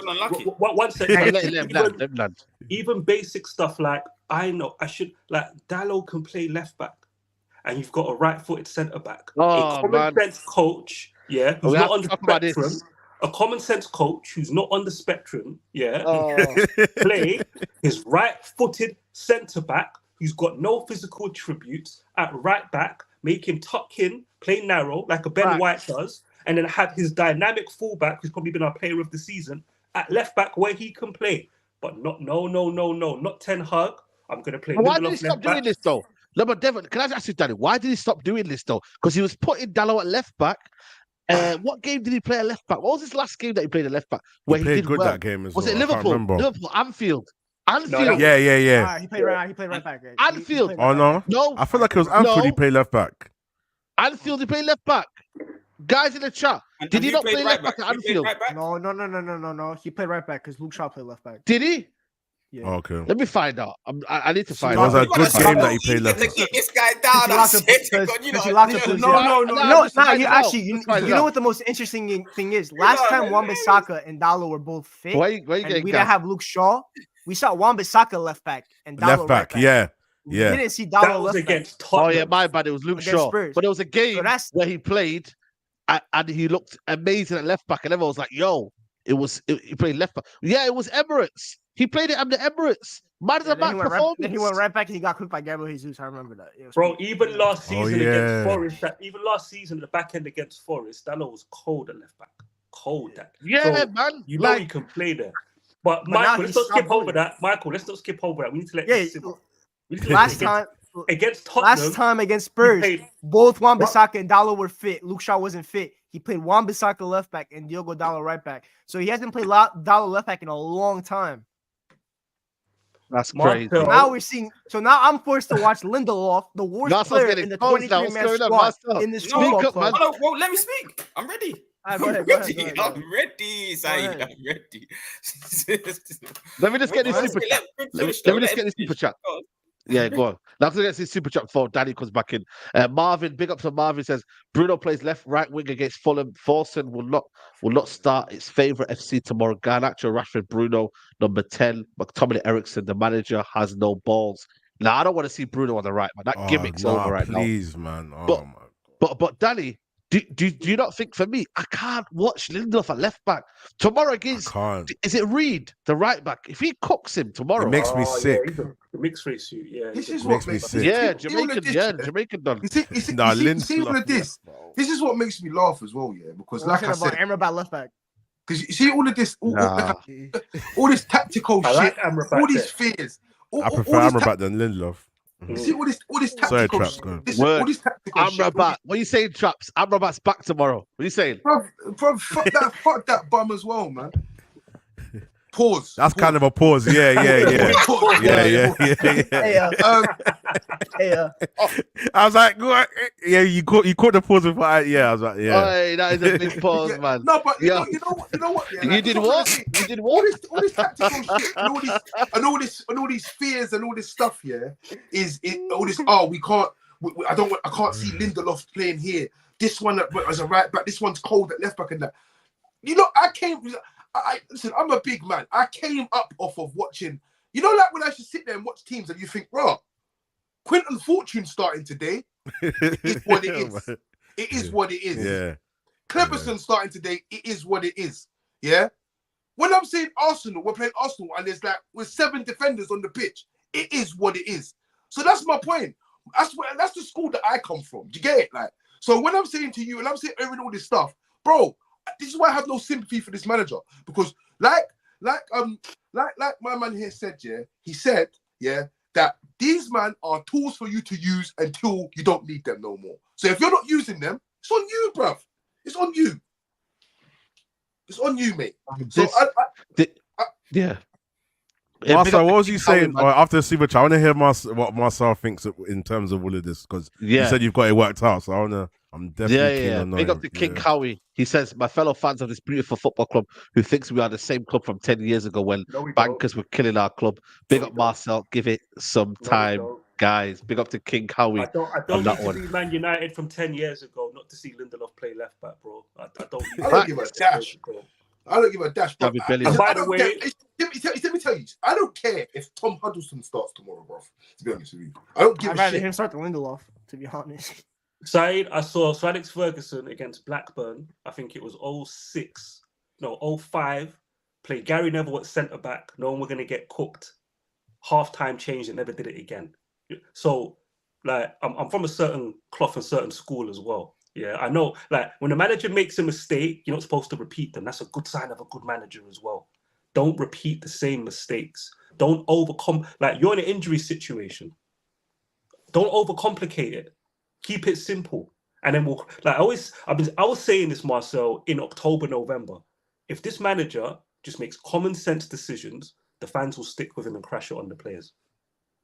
But when you go diamond against Brighton and play Ericsson in an 8, which is not a common sense decision, you're getting cooked.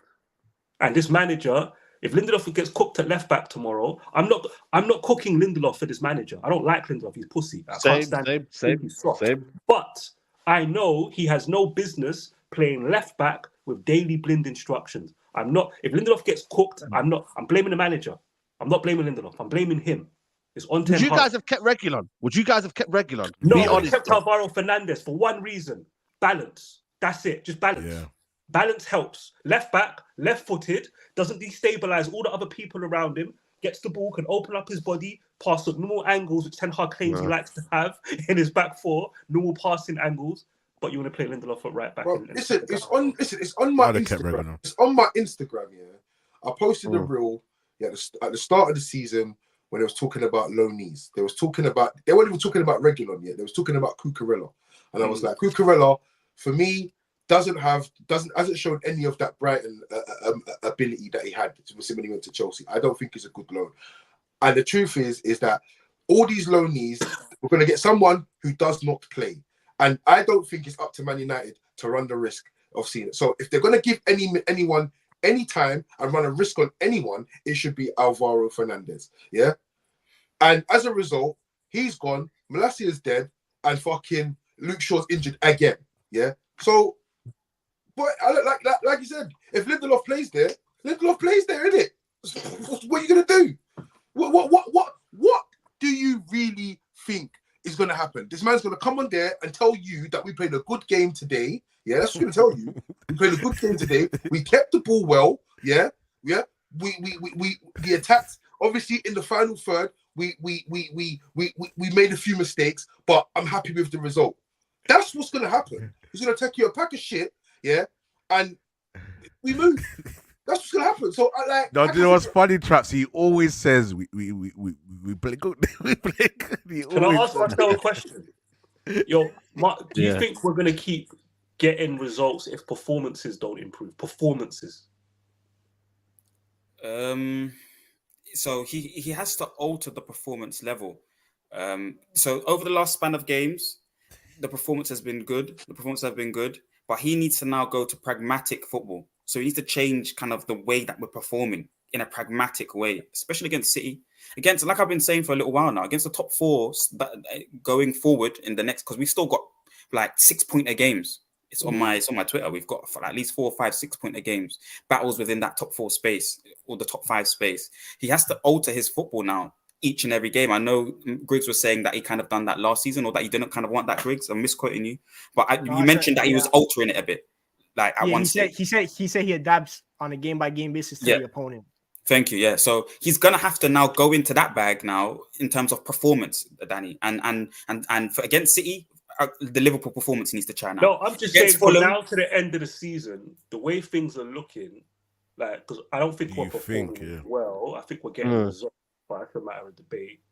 Do you think we're going to keep getting results if the performance level is like this?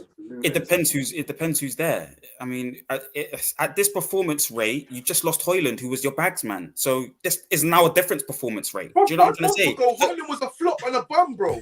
1 month ago. 1 month ago, he was a bum, bro. People saying he's not the guy. What's going on?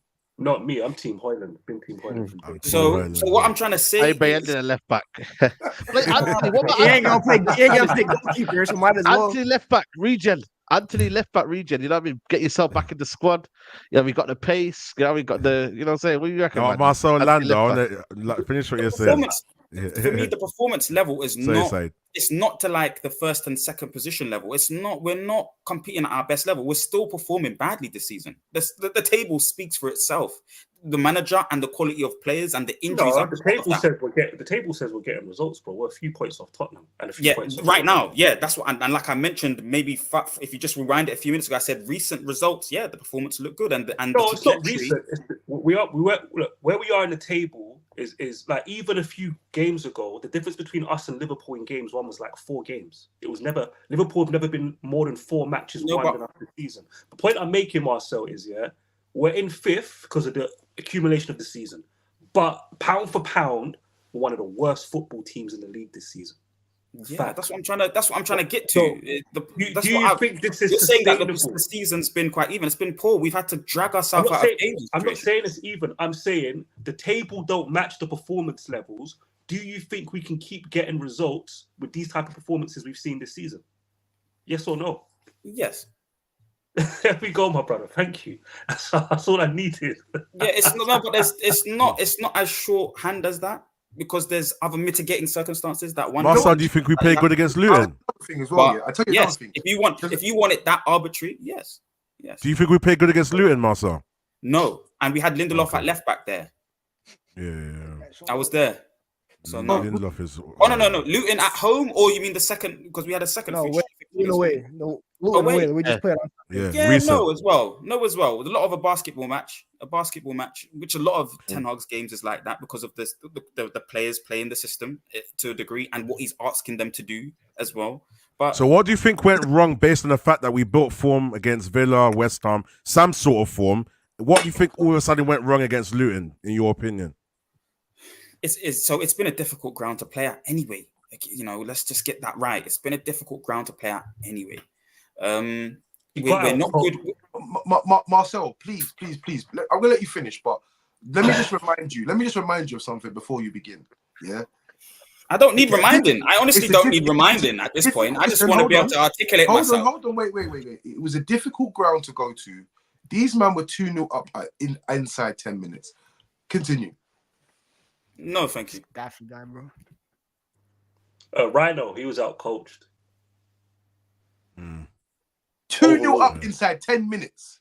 Yeah. Do you want to know why? Do you know why I say that, Rhino? Yeah, we created the attack, let the manager down. Make no mistake about that, because they should have finished their dinner. True. But because tactically you wanted to concede the football, it's give and take. When you don't take your chances and you set up not to have the ball, and you're getting out coached, you suffer. So then you don't have anything else to go to in terms of a way of playing to establish control in the game, even though you're not taking your chances, right? Because you can just gain territory, you can sustain attacks, you can probe, you can keep them under pressure, even though you're not taking your chances and not be on the back foot suffering. So he ended up getting out coached by the end, to be honest with you. So he played a good tactic in terms of how he played, but he didn't have any circumstances against if it doesn't go right, basically. Exactly. The players let me down. Football matches develop. You have a plan, and your plan can work to, say, 55 minutes. After that, you need adjustments. You need something else you can go to, so you have a foothold in the game and you can pose a threat in a different way, right? Danny, can I ask the question, Danny? Tactically, do you think we're going to get better in terms of the way we play, or is it going to be like this for the rest of the season? No. And also, to add to that question, Danny, as well, just to add another layer, do you think that if the players start finishing off all these chances that we miss, do you think it changes everything if they start to become more clinical? On top of Said's question as well. I don't see, unless, like my man was saying, unless Rashford, the guy from last season, pops up and he finishes the season scoring goals and Bruno finds his finishing boot, which I don't think is going to happen. That's not the issue. At the end of the day, we create enough big chances to maybe score 3 or 4 goals. We know we're only probably going to take 1 or 2 of them, right? We had a little hot streak a few games ago. I don't think any of this is sustainable, Rhino. That's what I'm getting to. And that's my biggest issue with this coach and the way he's approached things this season. You need to find a way of playing football that's progressive. That was your objective this season. And other managers have had injuries, but still have their team playing a brand of cohesive football. Some managers have had 4 fullbacks in their team. Basuma injured. Guys like Hojlund, who Man United fans don't rate and don't want, looking like fucking Busquets at Old Trafford. Yeah? Aston Villa have got injuries. Newcastle, everyone's got injuries. But yet, everywhere I look across the league, I'm seeing everyone play better football than us. And I've been saying this all season, Rhino. Forest playing better football. Sheffield United, I don't forget the result, playing better football. Bournemouth, better football. Wolves, better football. Bad, man. There's no excuses for that. 0 excuses for that. And that's why I don't think it's sustainable. Because we know this attack has been letting the team down. They're not finishing their dinner. At the very least, if you can control the game, if you can put them under pressure in some way, because one bit of your press works when it's high, but once they break through that high press, you're dead food. Man are treading water trying to run backwards because you have no safety net tactically. These are the things that bother me.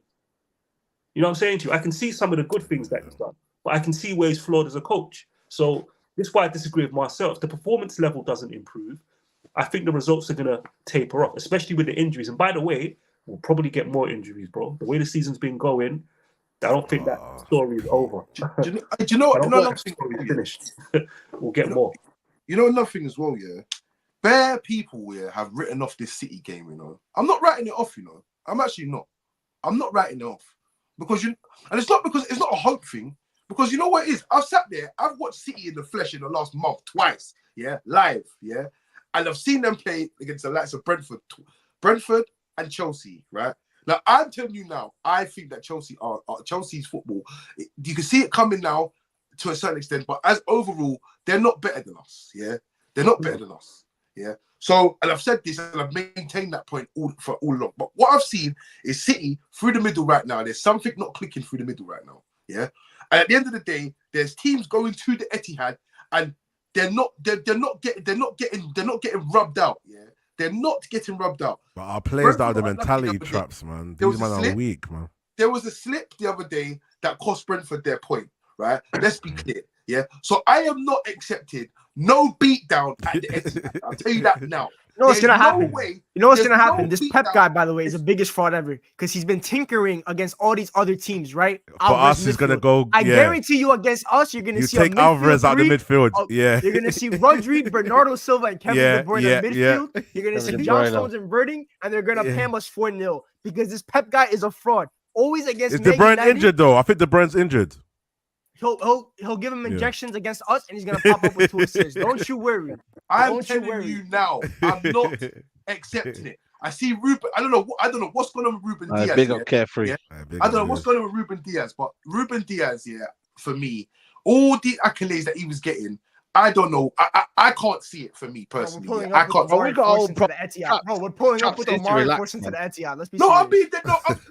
I'm just giving. Omari Forson's playing, bro. It's not Hojlund. Omari Forson is playing striker against Man City. No, We're not doing anything. I'd love to see Hojlund back at the Etihad as well. What I am not going to tolerate, is an absolute embarrassment at the Etihad after the football that I have seen. These man play. It's Man United, though, man. That's where we at right now. I don't care. I don't care because you've got there with the same manager that you man wanted out, with the same manager you man used to cuss out, the same manager that plays better football than this fucking manager. Yeah, you man. Here we go. Bring Ollie back. Bring Ollie back. No, I'm just all right, look at this. Bring Ollie back. Let's say it. Say you want to bring Ollie back. Say you want to bring Ollie back. All I'm saying, no, but if you look at the logic of these things, no, if you look at the logic of these things, right?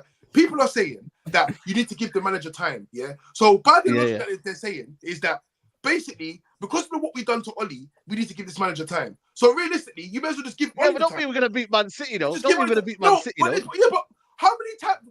Ollie used to go there and rise up the tape when he was ready, though. I bring Van der Gag, fam. Bring Van der Gag.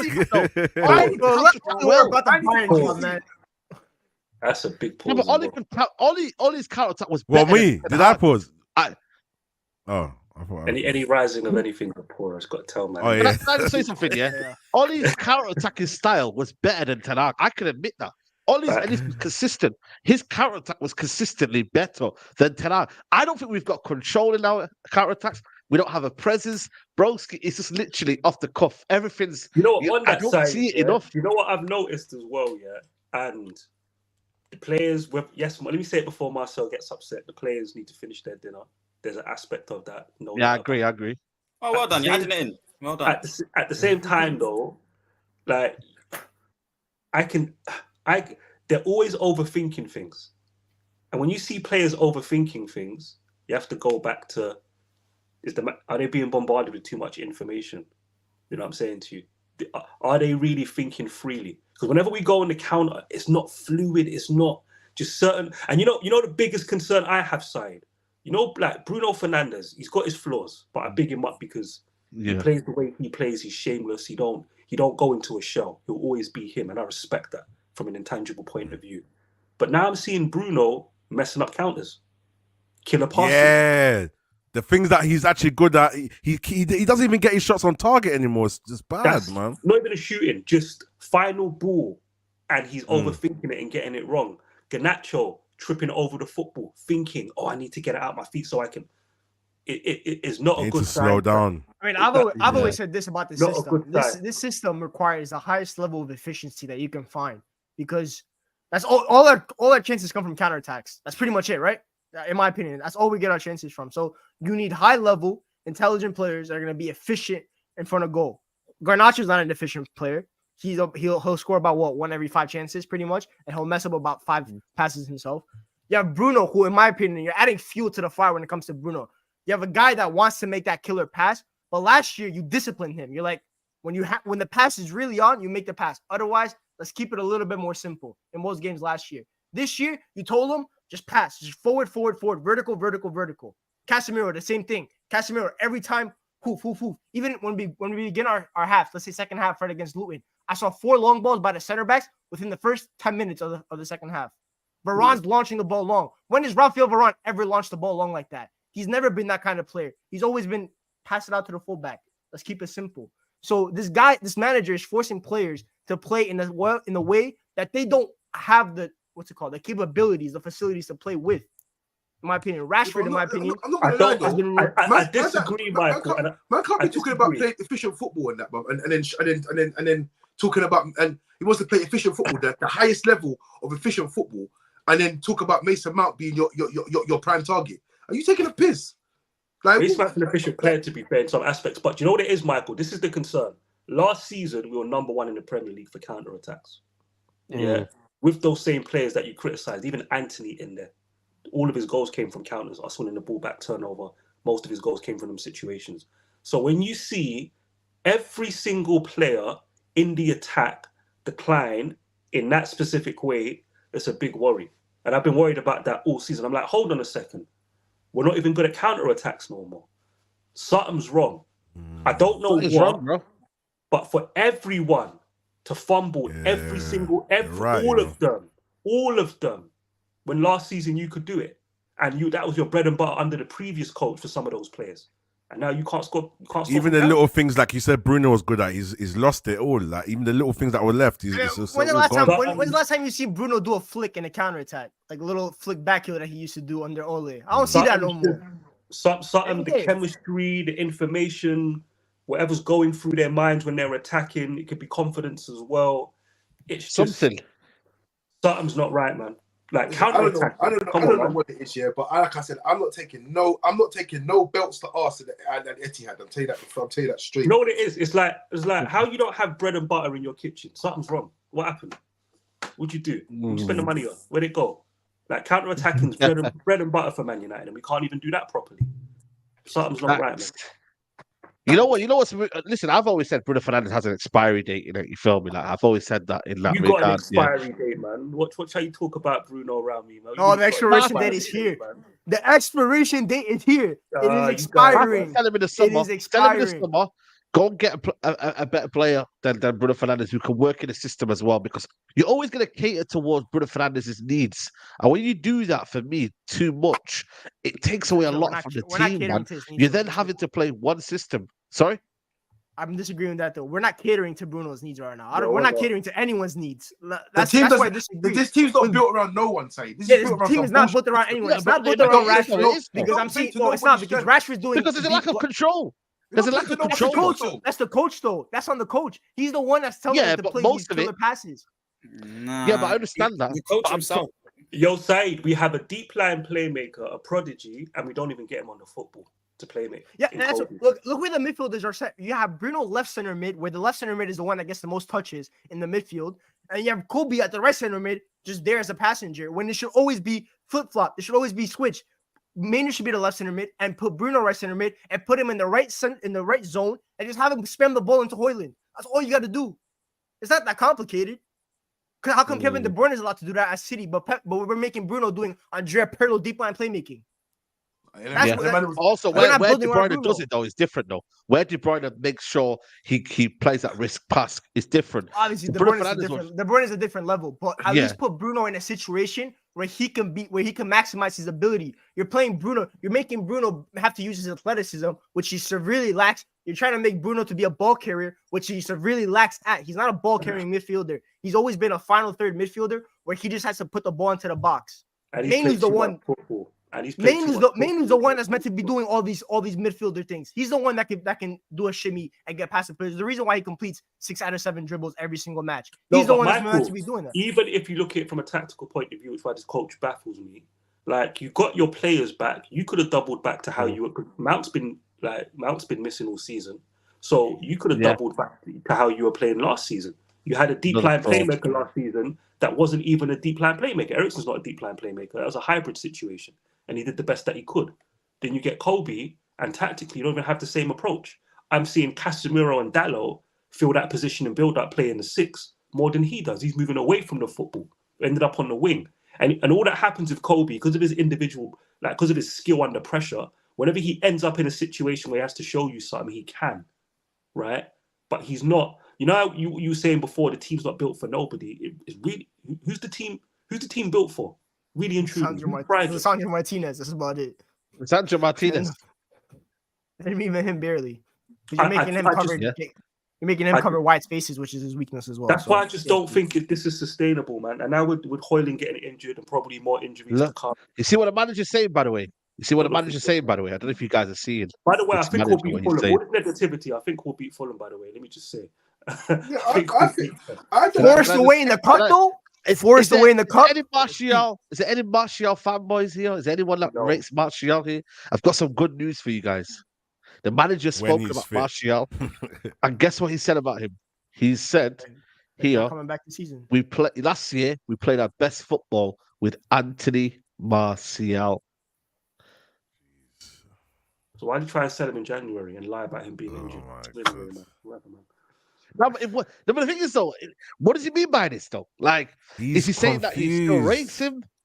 Is he saying that, like, if we played our best football with him and he was the glue? Like, I took Casemiro off. I took Casemiro off because I wanted more football. Same coach. Saeed. Yeah.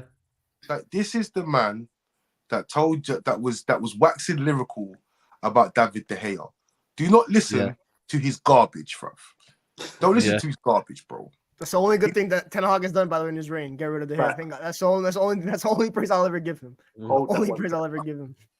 Can I see the rest of the context around what the MPB giving us these one-liners, man. Yeah, I'm gonna also read this as well. He said here, I get it about Martial. Honestly, you know me. Yeah, context around it. He goes, I get it about Martial, but he has done for us last season great things. But so he's also on a high payment in this club. So when you bring another one, you strike him out. So there are arguments not to do it. What? So basically saying that, you can't afford to lose him, because obviously you have to then buy another player, and that might cost a high payment and whatnot. So yeah, and he's on big wages as well. You can't just get rid of him as well.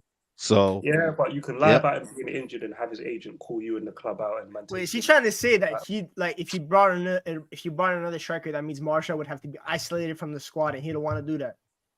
Is that what he's trying to say? Yeah, basically. Basically. Is he saying about Anthony Martial in terms of he should be sold because his injury record is so poor?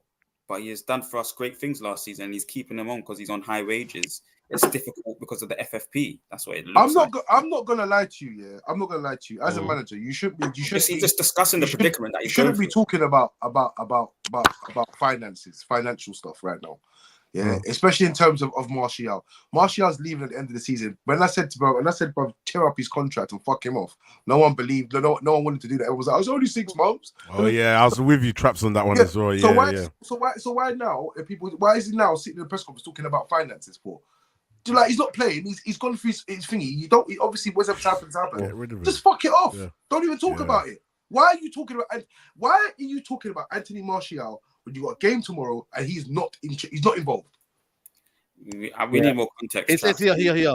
Let me read this bit. He goes, when I got the news about Martial at the start of January, I really tried to get another striker in. But because we are vulnerable there, FFP was the thing. We couldn't do it. We worked out other options to how to fill this in and how to deal with it in the moment Rasmus Hojlund wouldn't be available. We have options in our squad. So it looks to me that he did want to buy a striker, but obviously FFP couldn't allow it, innit? So but he already said this, though. He did say this. Yeah, he wanted Brian Brobby. Yeah. There you go. Brian Brobby. Then Brian Brobby. Listen, it's one of them, man. It's one of them. Why are we so against Ten Hag for this Martial situation? I'm confused. What's happening here? I don't even get what's happening. I've been saying since Ole had Martial at Southampton away at the beginning of the season. I said Martial should have been sold then. So I don't know. Yeah. I don't care about Martial. Like I said, he's unguarded in the league right now. What's going on here. He's part of the Ed Woodwardness. Astronomical wages, never available. I ain't gonna lie to you. Would anyone want a striker? I don't think I wanted a striker in January anyway. After we've been burned with Weghorst, I don't want it. I wanted a versatile forward. I want Benzema, but then we're getting with Benzema. Benzema was a dream. Benzema really gonna happen. When you look at it, he's talking about strikers in January. Who is you gonna go and get, big man? Let's be honest. Yeah. Somebody more available. Somebody more available. The only options were Choupo-Moting. So I'm not being funny. You see this stinky fan base as well, yeah. Like last season, yeah. When there was talk about getting Arnautovic in and that, man, they were going mad. They don't want Arnautovic. Yeah, Weghorst has come in. Man say, oh, Weghorst done well, but Arnautovic is 10 times better striker than fucking Weghorst. It was racial relations regarding that. I think it was something to do with what he had done. The whole fan base didn't want Arnautovic. The whole fucking fan base. Again, you're missing the point. It was something. No, the reason why the signing never went through was because of off the field issues. Yes, that's why it never happened. So different reasoning. Well, anyways, listen. The likeliness is you've ended up with somebody, I don't know, Timo Pukki or someone like that. But to be the truth, that's the truth. Like the issue with the striker position. The issue with the striker position was not getting a second striker in the summer on a free. Exactly. You could have gotten for Marcus Thuram. Yeah. You could have gone for him if you really wanted to. You could have gone for Marcus Thuram. Whose fault is it? Like, whose fault is that? All Ten Hag, Griggs? No, I'm not saying that's Ten Hag's fault. I'm saying that's a whole club's fault. That's a whole club's fault. Brilliant. In my opinion. That's the right way to do things. It feels like everyone's just throwing this on Ten Hag every single situation.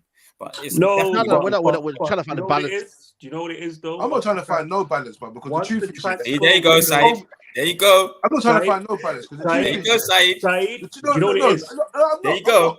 I'm not trying to find no balance because you know what? I can already see them.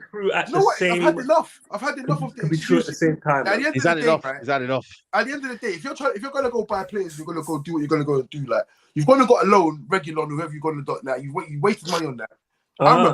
Amrabat, that's another waste of money right there.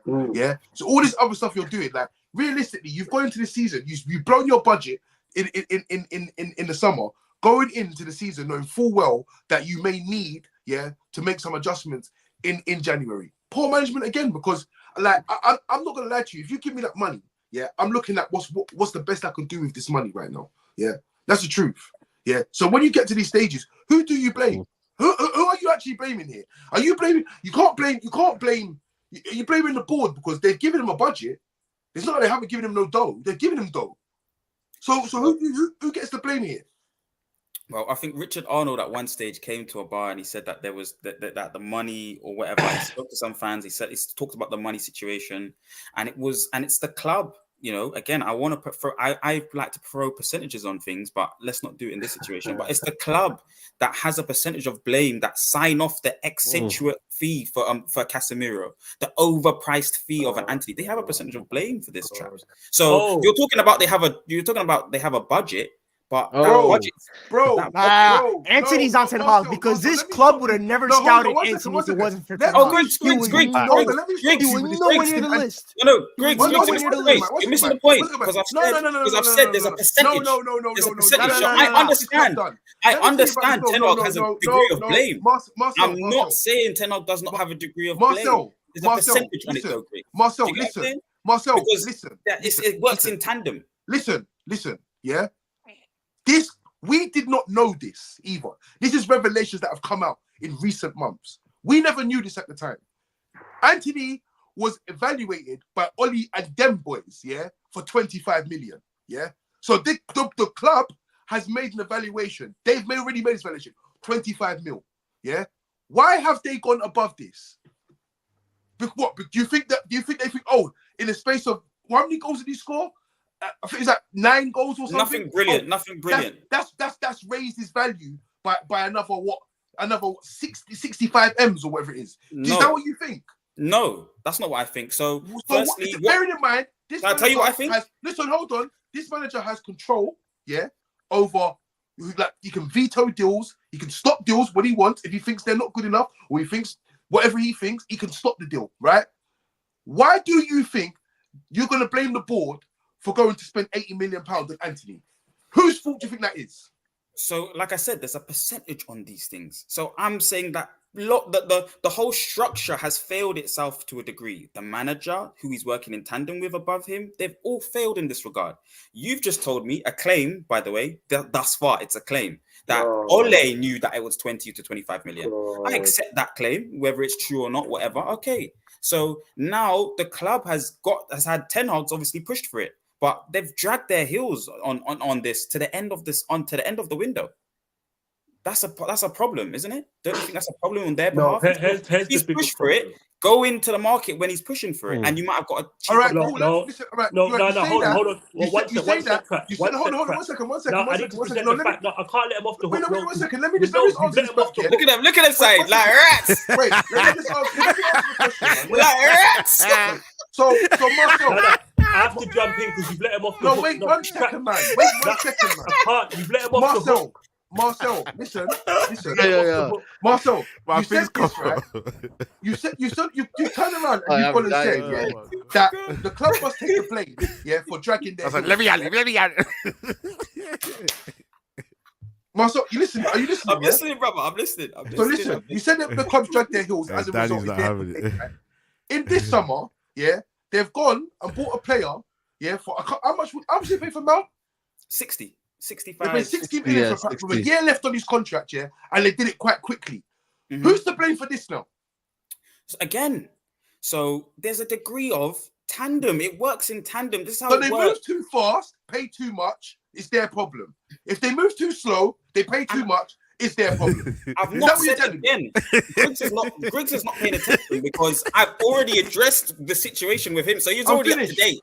There's a percentage on this. Man, them are not listening. Man, let Danny come back. Let Danny, you come in and then we'll get predictions. We're gonna get predictions as well. Man, tell the lights up. Danny, you come in, then we're gonna get predictions. The structure empowered the wrong coach. He's had a level of backing and grace that no other managers had, and they just picked the wrong coach to do it with. Because the club actually were proactive in June. Got a fee of 60 million, 70 million euros. And said, yeah. And the Athletic, Laurie Whitwell, reported that Erik ten Hag, after we lost those 2 games, directly went to Joe Glazer, and Arnold and was like, I need this deal done. And he rejected other alternatives. And they got the deal done for their coach after walking away from the deal. So when that happens in August, you end up overpaying. So you're right, Marcel. The structure put the manager in that situation, but it exposed his poor judgment. Yeah, that's what I'll land on with that. And look, no team. And by the way, our great manager, Sam. And by the way, other managers have other than Manchester City. Do Newcastle have an appropriate backup for all of their positions? No. Eddie Howe's had to be creative. You look at Arsenal, for example. They didn't go get striker in the summer when they should have. Jesus got injured. They had to play Eddie Nketiah and Trossard there. They've had to find solutions. You look at Liverpool. Liverpool have had to play McAllister as a 6 when he's not 6. This is going. They've got bare attackers, but in midfield they have problems. Funny enough, this guy's playing Joe Gomez at left back and getting away with it. I don't know how, but he is. So these problems are not exclusive to Manchester United Football Club. Class manager. Erik ten Hag's just one of them that's just being exposed the most because he's bad at adapting. That's what all that's happened this season. A lot of stuff has gone wrong, and you've seen how good is this manager at adapting, and how good is he at when it comes to strategic. The point I said at the start. Yeah. And when it comes to strategic planning and understanding, these guys are to be used in a way that benefits me, no matter what, because I've got a bottom line, I've got results I need to get. It's what's put him in this situation, man. That sounds like Ole. That sounds like Ole counter-attack football, Mourinho counter-attack football. That's what that sounds like. I don't have to use those. I don't have to bring up those managers to talk about this one. Do you know what I'm saying to you? Just at the end of the day, because you know what it is, Marcel. You know what it is, Marcel. Situation. You play the cards you're dealt, man. You see what Traps are saying from the past. You make decisions to survive. Sometimes as a kid, you know what it is? Sometimes you have to survive, man. As a kid, sometimes I wake up in the morning, the options weren't great. I'm having Gary with fucking water and sugar just because I had to eat in the morning. I did what I had to do. This manager has to. He's made his bed. He picked Anthony. He picked this guy. He picked Mason Mount when he should have got a different option. It is what it is. He's ran the players into the ground, help exacerbate these situations with injuries. Now he's in this situation. We just got to earn his money. If you get results, man will shut the fuck up. Just get your results and we'll shut up. Get your results, we'll shut up. But I'm telling you now, I don't think it's going to work out for this manager, by the way, in the long run. It's not going to work out for him, Marcel. I'm just letting you know. I'm trying to help you. No, you don't. I don't need your help. I don't need your help. Weeks ago, I've already said he will find out. Like he did with Ollie, like we did with all these managers. Admit and happily be happy if it's time to change it. I don't need the help. I'm just saying it's a big mistake on your lot's part because we're replicating the same cycle. Yeah. Anyway, last point before I wrap up. Eric Ramsey will leave Man United in March after next 2 games. Time decided together with the club. Ramsey already agreed new coach of Minnesota, head coach in MLS as exclusive with Riverfield early on this week. So Eric Ramsey is set to leave Man United after the game against Manchester City. Guys, predictions. I'm going to go Man United to win 3-1. Marcel, predictions tomorrow. Old Trafford. We concede goals if it and I've always said if it's Onana Maguire, mistakes will happen. So maybe like and there's no Hojlund. Jeez. 3-2, maybe 3-1. We'll win the game. We'll definitely win the game. Is what I'd say. Ryan, what are you saying?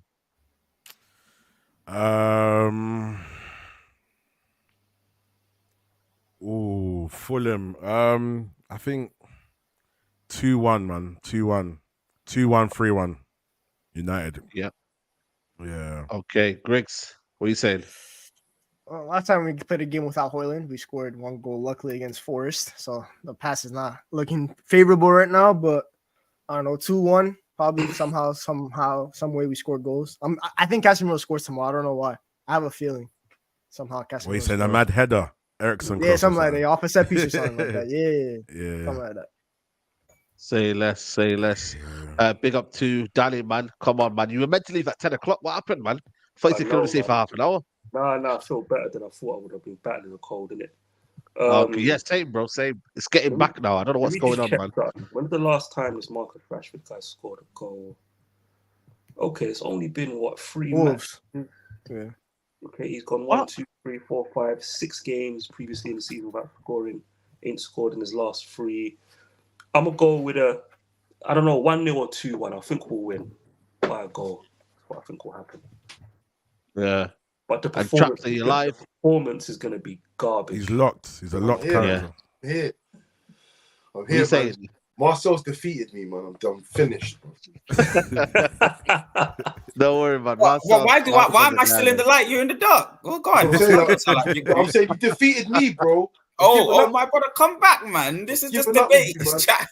I've given up, man. I can't lie. I've given up, man. This light will come back on when make sure you celebrate when we win, yeah? Don't be one of them, man, that don't even try to celebrate. Look, the brother just turned up. Don't be one of them, man, that don't want to celebrate when we don't win. This is what it's going to be. Celebrate, man. My thing is this year, Man United will win the game in the most horrible fashion you will ever see. You will not enjoy the game. You will not have a moment's peace. You will just be there hoping that the job will just get done. So, I don't know, man. Could be anything. 3-4-3, 3-2, 2-1. I would have said 3-2, but their team's looking a bit weakened, man. I'm gonna say 3. No Paulinho. So I'm just scared of an Andreas Pereira long shot against Onana. That's all I'm really scared of. I can see like a 3-1, and they score first. Yeah. Absolutely. Big up Rans, man. Listen, we're gonna get that locked in. I got a couple of people ready for you. Marcel versus Rants. I got Nagy versus Rants. I got a couple of men, ready for you. Debate show. So Rants, be ready. I'm gonna send some people over to your channel. He's moving like Triple H, man. Yo, Sai's moving like Triple H, bro. He's trying to book main event fights. I'm trying to book main event fights. I want to see this. It's a donkey. WrestleMania. I'm telling you now. Saeed Mania. Saeed Mania, bro. Saeed Mania, man. Now, big up everyone here, man. Guys, get the likes up to 500, man. What are you lot doing in here, man? Like, come on, man, people. We've been live for a minute. Yeah, man. Come on, 500 likes at least minimum. Big up to Hit or everyone. run, bro. It's Make almost sure you end of the follow- month. Yeah, exactly. Around there, man. Yeah, man. Come on, man. Big up to everyone here. Smash a like button. Big up Marcel for coming on, bro. As always, man. Appreciate you, man. Appreciate you, man. Big up to everyone. It's been a good debate as per usual. So, and we all support the club at the end of the day. So, when whoever, I don't think it's about right or wrong, too tough. I think, because everyone here is anti Ten Hag for some weird reason. I don't know why, but all right, it's a halas. It's a halas thing. At the end of the day, You don't know why. If the manager, if Ineos change it, I've accepted that ages ago. You don't know why. Not trying to be, being negative when the team win and always sulking about results. We have to understand it's a process at the end of the day. And You know what? Yeah. Rome was not built in a day. I hate that word. Block hasn't built their thing in a day. I Did not build their thing in a No, day. I don't want to do this again. We're here. I'm Channel. not doing it again. I'm just saying, I hear all of this shit. No, Marcel, your trust. You can't. No. I'm not getting into it. I hear all of this. Obviously, as Saeed would say, two things can be true. I'm tired. So can we go for another 10 minutes and demand them on that? Because there's a question I wanted to ask people. I can't. I'm busy. I got my lines ringing. All right, well, you can go. Appreciate you. In a bit. What? What are you doing over there? I chat us. No, I'm not gonna lie to you, Danny. Let's save it for next time because I feel like we'll hear next time. Yeah. I need to wrap up. Man. But big up to Rhino as well for jumping on, man. Big up, man. Big up, man. Big up the panel as always. Listen, it was a good debate. The Friday debates are nice, man. Nice and chill. That was crazy. That was fucking insane. Yo. Who, me? Yo, that was crazy. What did he say? Can't pick a man out for jumping on anything these days, man. I'm telling you, man. You might be worse than Oski when it comes to the A. Oh, yeah, that's cool. Because I'm thinking I'm on point today. So... pauses, man. I'm not in this pause world, man. Let the man speak. Man. Big up. I tried to do that thing there, man. It don't work, man. It don't work, man. You know what it is, Marcel? One day you're gonna agree on it, and you're gonna think, hold on, I get it. So Marcel, no one's been able to draw me out on it. Man will speak how I want to speak, and then you lot can state in this. Hold on. So Marcel, let me check something there. Because I want to end on a light note. So you can just, as a man, comfortably, you can go into Subway and place an order, yeah? I haven't been in Subway for a long time. But if you went into Subway, you can place that order and ask for that size. I don't want to place no order at Subway. I make a Ross Clark sandwich myself if I want to make it. I don't need to go to no Subway. Rhino, big up, man. Big up. Yeah, you lot like the video, yeah. Random MDTV, subscribe. We're gonna get the man them on there bit by bit. We're gonna do another debate show soon as well. But just most importantly, like the video, man. Please, let's get to 500 likes. Big up the man them traps. Danny, Marcel, as always, Michael. I thought you was you going for it tonight, no? No, I was going to do it Saturday, but then Arsenal and Newcastle, innit? So I'm going to figure it out. I might even do a little something, but it depends, man. I like to freestyle it, man, unless it's a big show. But big up anyway, big up. Big up, man. Big up. Griggs, big up to you, man, as always, man. Thank you for having me. Lovely debate as always. We'll be back here next Friday doing the same exact topic, debating about Ten Hag. But yeah, Griggs Talks on YouTube, closing in on 400 subs, and then on Twitter at Michael_Griggs26, where I just roast Arsenal fans after they lost on Wednesday. I got a good 3 cookings on that fan base, man. Did you know the last time they advanced past the UCL round of 16, Shaquille O'Neal was still playing basketball? That's crazy. But anyway, they can hold that. Yeah. Big up, man. Big up, man. Big up to you. Danny, Devil in the Details. Big up, man, bro. Yeah, I'm here, man. I'm here. If we don't beat Fulham, though, Marcel, yeah, man, I recommend you don't come outside, did it? I'm just telling you. I'll be front line and center, bro. Telling you now, it's not a problem at all. It's part of the process. This is part of the process. This is what we call the process. You're gonna lose certain games when your team's trying to build up. It's part of it. Marcel, Why didn't you not go to the game? Marcel, you should move to Philly, man. The 76ers would love to have you, bro. Trust the process, man. Joel Embiid will be your best friend. Let him go to the Knicks, Michael. Let him go support. I don't do no process, bro. I don't do no process. Nah, I don't like that word. Process hype, man. Progress. Yeah, there you go. Progress. Yeah. And obviously, big up Traps as well. He's left as well, man. But listen, guys, game tomorrow. Everybody focus. 3 points. Ten Hag, trust the process. Like Marcel says, trust the process. Top 4 charge, innit, Marcel? Tell him. Big up, man. On, man. Top 4, oh, just Europe. Europe, really, because we're seeing some sort of injuries come into play. But top 4, yes, we can believe it happens. I Man. ain't trying to see no conference league, man. I ain't trying to play against my cousins in Albania and shit like that, bro. Let it go, man. Guys, see you tomorrow. We're out. Peace.